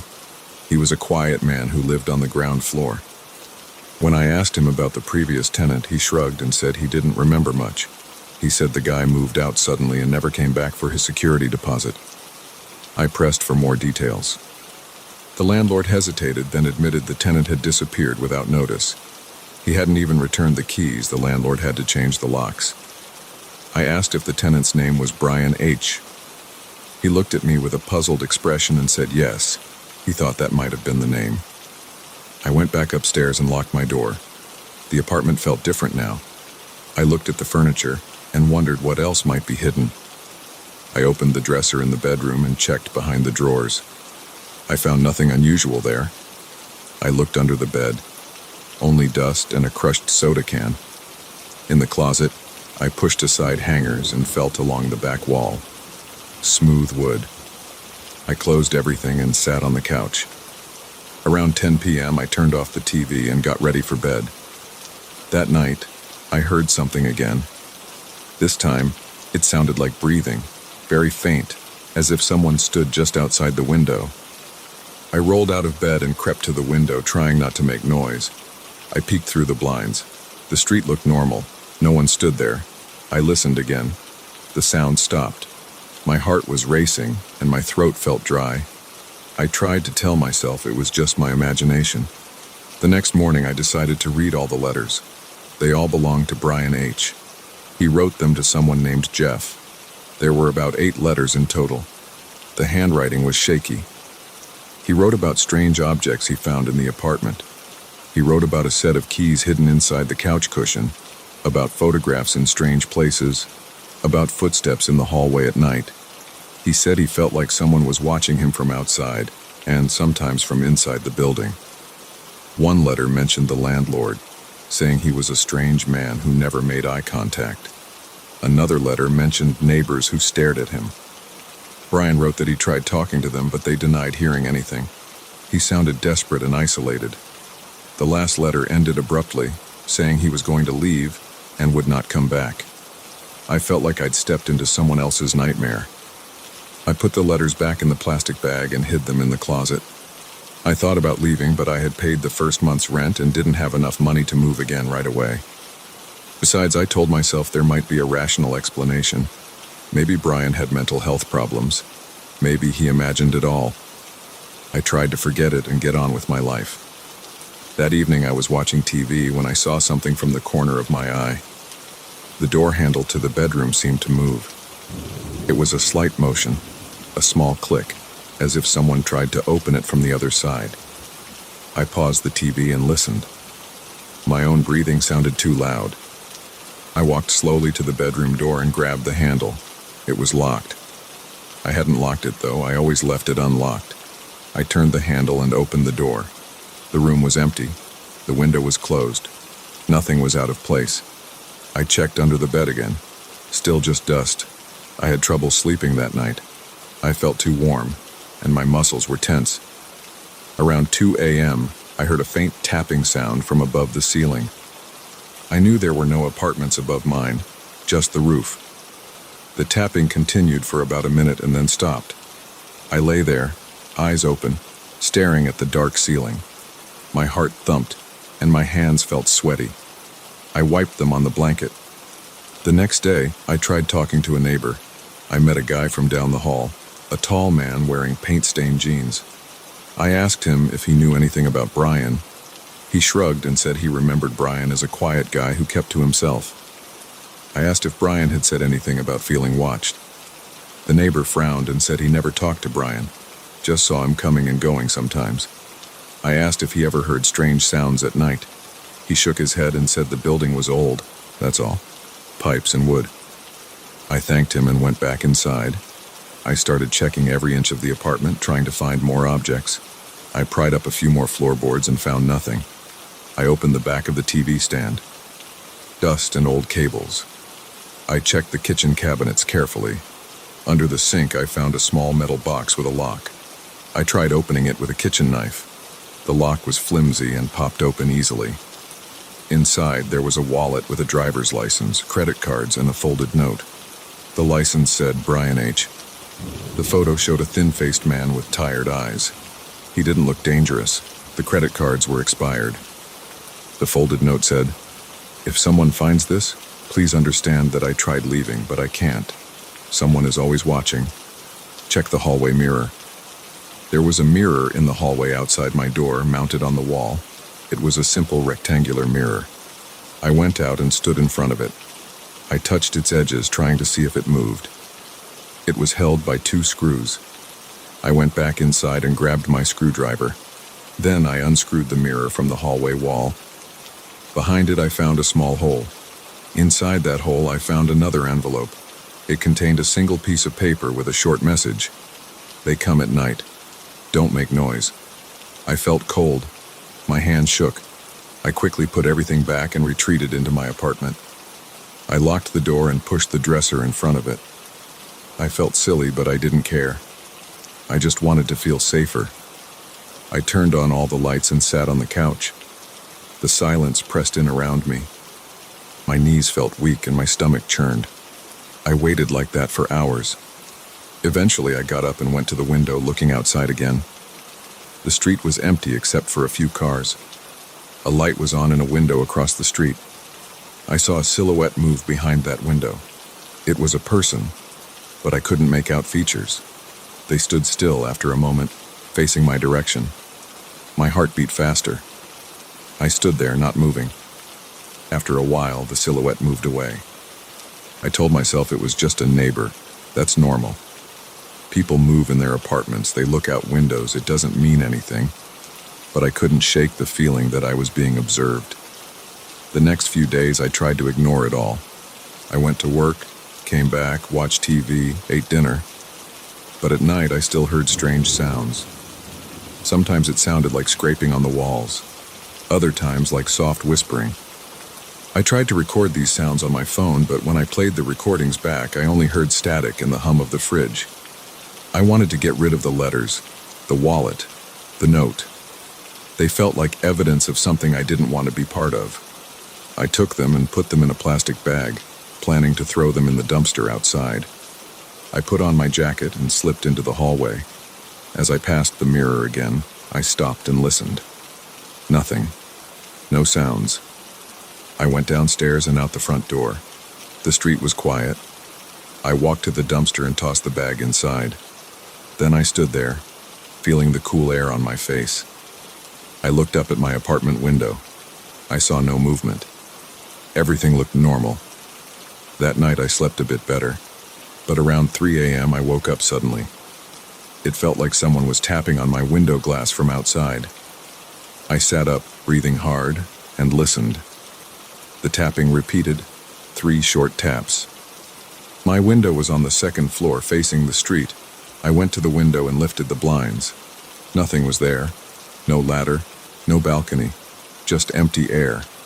I felt dizzy and my legs shook. I backed away and tried to calm myself down. Maybe it was a branch from a nearby tree, but there were no trees close enough. I closed the blinds and crawled back into bed, pulling the blankets up to my chin. I could smell my own sweat. In the morning, I decided I would leave. I didn't care about the rent or my belongings, I could always replace them. I packed a bag with my clothes and toiletries. I grabbed my suitcase and headed for the door. When I opened it, I paused. The hallway smelled like old paint. The mirror was back on the wall. I had never put it back. The screws were back in place. I touched it. Solid. No sign of the hole behind it. My heart pounded and I hurried downstairs. The landlord's door was closed. I didn't bother knocking. I left the building, rolled my suitcase down the sidewalk, and didn't look back. I felt the tension leaving my shoulders as I walked away. I didn't know what happened to Brian H. I didn't know who was watching. I only knew I wanted nothing more to do with that apartment. I just kept walking until I reached a busier street.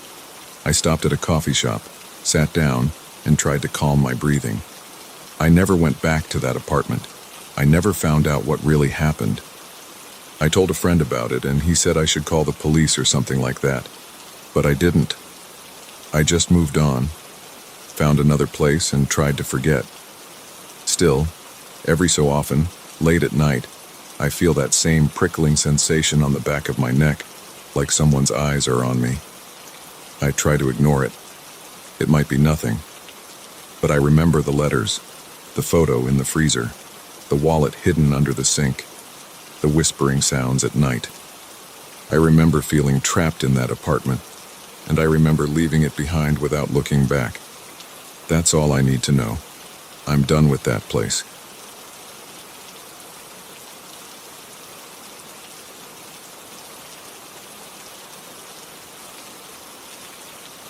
I arrived at Mark's place just after dark. He had invited me to stay over for a few days. I knew him from college, and although we weren't best friends, we got along well enough. He lived alone in a large old house about an hour outside the city. He had mentioned it once or twice before, always brushing off details. He said it was a family property and that he moved in when his parents went abroad, but he never gave me a full explanation. I didn't really care. I just needed a quiet place to stay for a short while after dealing with some stressful problems at work. Inside, the house smelled like dust and wood. The floors creaked. The ceiling was high, and most of the furniture looked heavy and worn. The front hallway had a tall wooden coat rack and a faded rug. Mark guided me into the living room. He offered me a beer. We sat on an old couch that sank in a bit too much. The TV was off. A dim lamp on a small table lit the area. Outside I could hear crickets, maybe some distant wind, but nothing else. It felt isolated and quiet. That was fine. I didn't want noise. After a short while, Mark told me there was a guest room upstairs. He gave me a quick warning not to wander around too much, especially not to open the locked door at the end of the upstairs hallway. I asked him what was behind it. He said it was a storage room that he never used. He said the lock was stuck, and he hadn't bothered calling anyone to fix it because he never needed anything from inside. I asked him why he would warn me about it if it was just a useless room. He shrugged and said that in the past, friends who stayed over got curious and tried to open it. He didn't want any problems or damage to the door. I thought it was strange, but I nodded and dropped it. I wasn't in the mood for an argument. As I climbed the stairs to the guest room, I saw the door he meant. It was at the very end of a narrow hallway. The door looked old, the paint chipped, the handle and lock rusty. It was quiet up there. I pushed open the guest room door, turned on the light, and placed my bag on the bed. The room smelled faintly of old linen. There was a small dresser, a simple lamp, and one window overlooking the dark backyard. I sat on the bed, tested the mattress with my hand, and decided it was fine for a few nights. I washed up in the bathroom down the hall. The sink's faucet squeaked, and the mirror above it was stained around the edges. But everything worked. I could hear Mark moving around downstairs. He turned off lights, I think. After I finished, I went back to my room and closed the door. I lay on the bed and tried to relax. The drive had tired me out, and I hoped to sleep well. In the middle of the night, I woke up. I'm not sure why. Maybe it was the silence or maybe some slight sound. I listened carefully. I heard a faint noise coming from the end of the hallway. It sounded like something heavy sliding across the floor. It was not constant. It stopped and started again after a few seconds. The floor in that area creaked a bit. I wondered if Mark was up moving furniture or looking for something. It didn't make sense at that hour, but I had no other explanation. I got out of bed quietly. I walked to the door of my room and pressed my ear against it. I heard low, muffled whispers. I couldn't tell if it was a man or a woman. It sounded like someone speaking softly but urgently. I couldn't catch any words.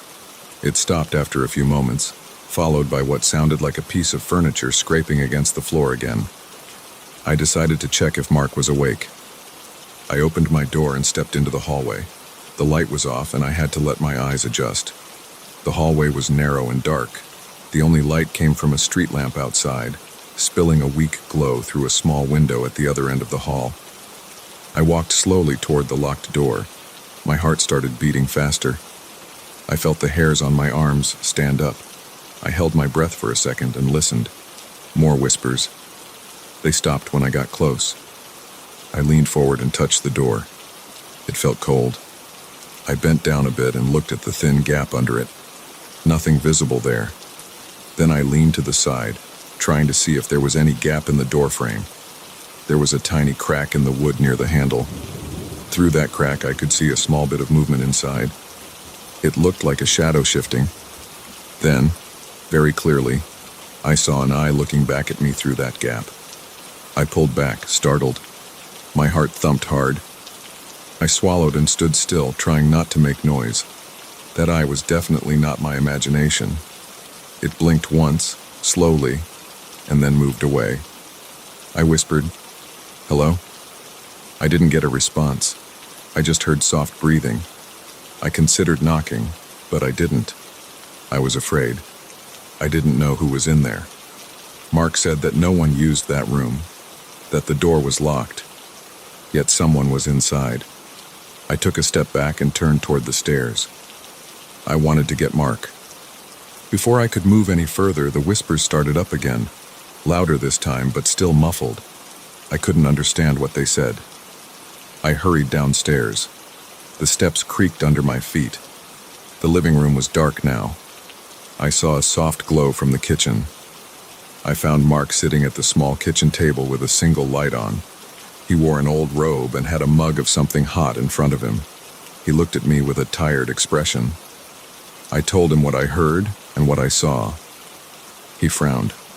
He said I must have been dreaming. I told him I was wide awake and that I clearly saw an eye through the crack in the door. He shook his head. He said that was impossible. He said no one had used that room in years. It was locked, and he had no key. He said maybe I saw a reflection or maybe a shadow. I insisted that it was a real eye. He sighed and said that I should just ignore it. He said the house was old, and old houses made strange noises. I didn't believe him, but he wasn't showing any surprise or concern. He just looked annoyed. I felt a chill run through me. I asked him to come upstairs with me to check. He refused. He said it was late, that I should go back to bed, and that we would talk in the morning. I didn't like that answer, but I was tired and I didn't want to argue. I went back upstairs, feeling uneasy. In the hallway, everything was quiet again. I stood in front of the door, listening. Nothing.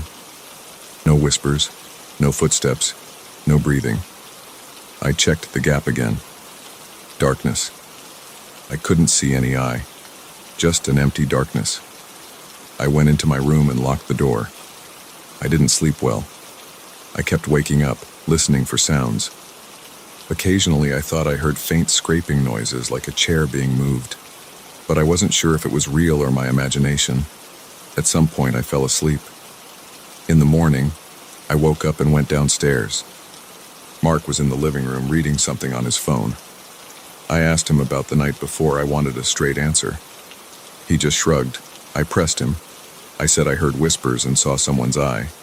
He shook his head and said he hadn't heard anything. He said maybe I was tired from the trip. I got angry and said I knew what I saw. He didn't yell back. He just repeated that it was an old house and maybe I saw a trick of the light. I looked at his face carefully. He looked calm, but his eyes seemed distant, like he wasn't interested in talking about it. I knew he was hiding something. I decided to spend the afternoon looking around the house. I stayed downstairs at first. The living room, kitchen, dining room, and a small office were all normal. There were old family photos on the walls, a few dusty shelves, and some boxes in the corner of the dining room. I didn't see anything unusual. Outside, the yard was large and partly overgrown. There was a tool shed in the back locked up. The air smelled like damp earth. The day was gray, no sun. I didn't go far. I didn't have a reason to explore the yard, and I wasn't trying to pry too much. I just wanted to understand what was going on inside the house. By late afternoon, Mark said he had some errands to run. He left in his car, telling me he'd be back in a few hours. I took that opportunity to check the upstairs more carefully. I walked up the stairs and stopped in front of the locked door. I ran my hand over the frame. The wood was rough. I pulled on the handle. It rattled but wouldn't budge. I put my ear to the door and listened for any sign of movement inside. Silence. I crouched down and looked through the gap again. Dark and empty. I whispered, "Is anyone in there?" Nothing. I tried pressing my shoulder against the door, hoping maybe the lock would give. It didn't move. I looked around for a key. I searched the guest room drawers, the bathroom, the hallway closet. I found nothing. I thought about looking in Mark's bedroom, but that felt like a line I shouldn't cross. Still, I was tempted. I knew something strange was happening, and I wanted answers. In the end, I left Mark's room alone. I waited and listened. After a while, I went back downstairs, feeling frustrated. In the evening, Mark returned. He acted normal, asked if I wanted to order takeout. We ate pizza in the living room. I brought up the door again and he sighed. He said he didn't want to talk about it anymore. He said there was nothing behind that door, just old junk, and that I should respect his wishes and drop the subject. His tone was calm but firm.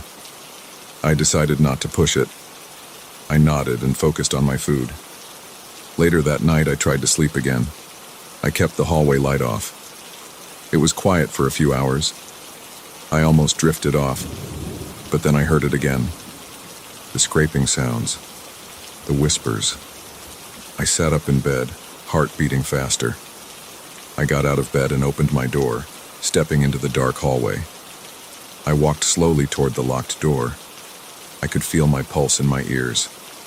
The whispers were there, low and constant. I bent down to look through the gap again. This time I saw more than just an eye. I saw a shape moving. It looked like a person's face, but I couldn't make out details. Just an eye and part of a cheek. The face pulled back, leaving just darkness. I tried to speak quietly. "Who are you? Why are you in there?" I heard only hushed breathing. Then I heard something heavy scraping along the floor again, like a table or a chair being dragged. The sound was slow and deliberate. I tried the door handle again, pushing harder. The door rattled. I heard footsteps inside, soft and slow. They moved away from the door, then came back closer. I said, "I know you're in there." No response. I decided to wake Mark up. I didn't care if he got annoyed. I went to his room and knocked. No answer. I knocked again, louder. After a few seconds, he opened the door. He looked tired and irritated. I whispered that there was someone in that room right now, moving things around. He told me to go back to sleep. I insisted. I said I could hear whispers and footsteps. He said I should stop imagining things. He said this wasn't funny. I grabbed his arm and tried to pull him into the hallway. He resisted at first, but then he followed me. We stood in front of the locked door. I said, "Listen." He stood there, arms crossed, not even leaning in. After a few moments of silence, he said he didn't hear anything and that I should stop. He turned around and walked back into his room, closing the door behind him. I felt angry and confused. I knew what I heard. I knew what I saw. I stood there in the dark, breathing fast. I tried one last time to talk to whoever was inside. "I know you're there," I said quietly. I heard nothing. I waited a few more minutes, then gave up and went back to my room. I couldn't sleep. I lay on the bed with my eyes open, listening. At some point I must have dozed off because when I opened my eyes again, it was morning. The house was quiet. I got dressed and went downstairs. Mark was in the kitchen making coffee. He acted normal. I grabbed a mug and poured some coffee, drank it black. He asked if I slept better. I said no. He didn't respond. We stood there in silence. I decided I would leave that day. I told Mark I needed to get back to the city. He didn't argue. He said he understood. He didn't mention the door or the noises. He didn't say anything about the strange events. I packed my bag and carried it downstairs. Before I left, I looked at him and said, "I know there's someone in that room." He looked at me without blinking and said, "I told you there isn't." He didn't elaborate, he just stared at me with a flat expression. I left the house and got in my car. As I pulled away, I looked up at the second floor window. I thought I saw a curtain move, but maybe that was just a breeze. I drove away, feeling uneasy and confused. I never got an explanation. I never found out who was behind that door or why. But I know what I saw and what I heard. Someone was in that locked room. Someone watched me through the crack in the door. Someone moved furniture around and whispered at night. Mark never admitted it, and I guess I'll never know the truth. But I'm sure it happened. I'm sure I saw that eye.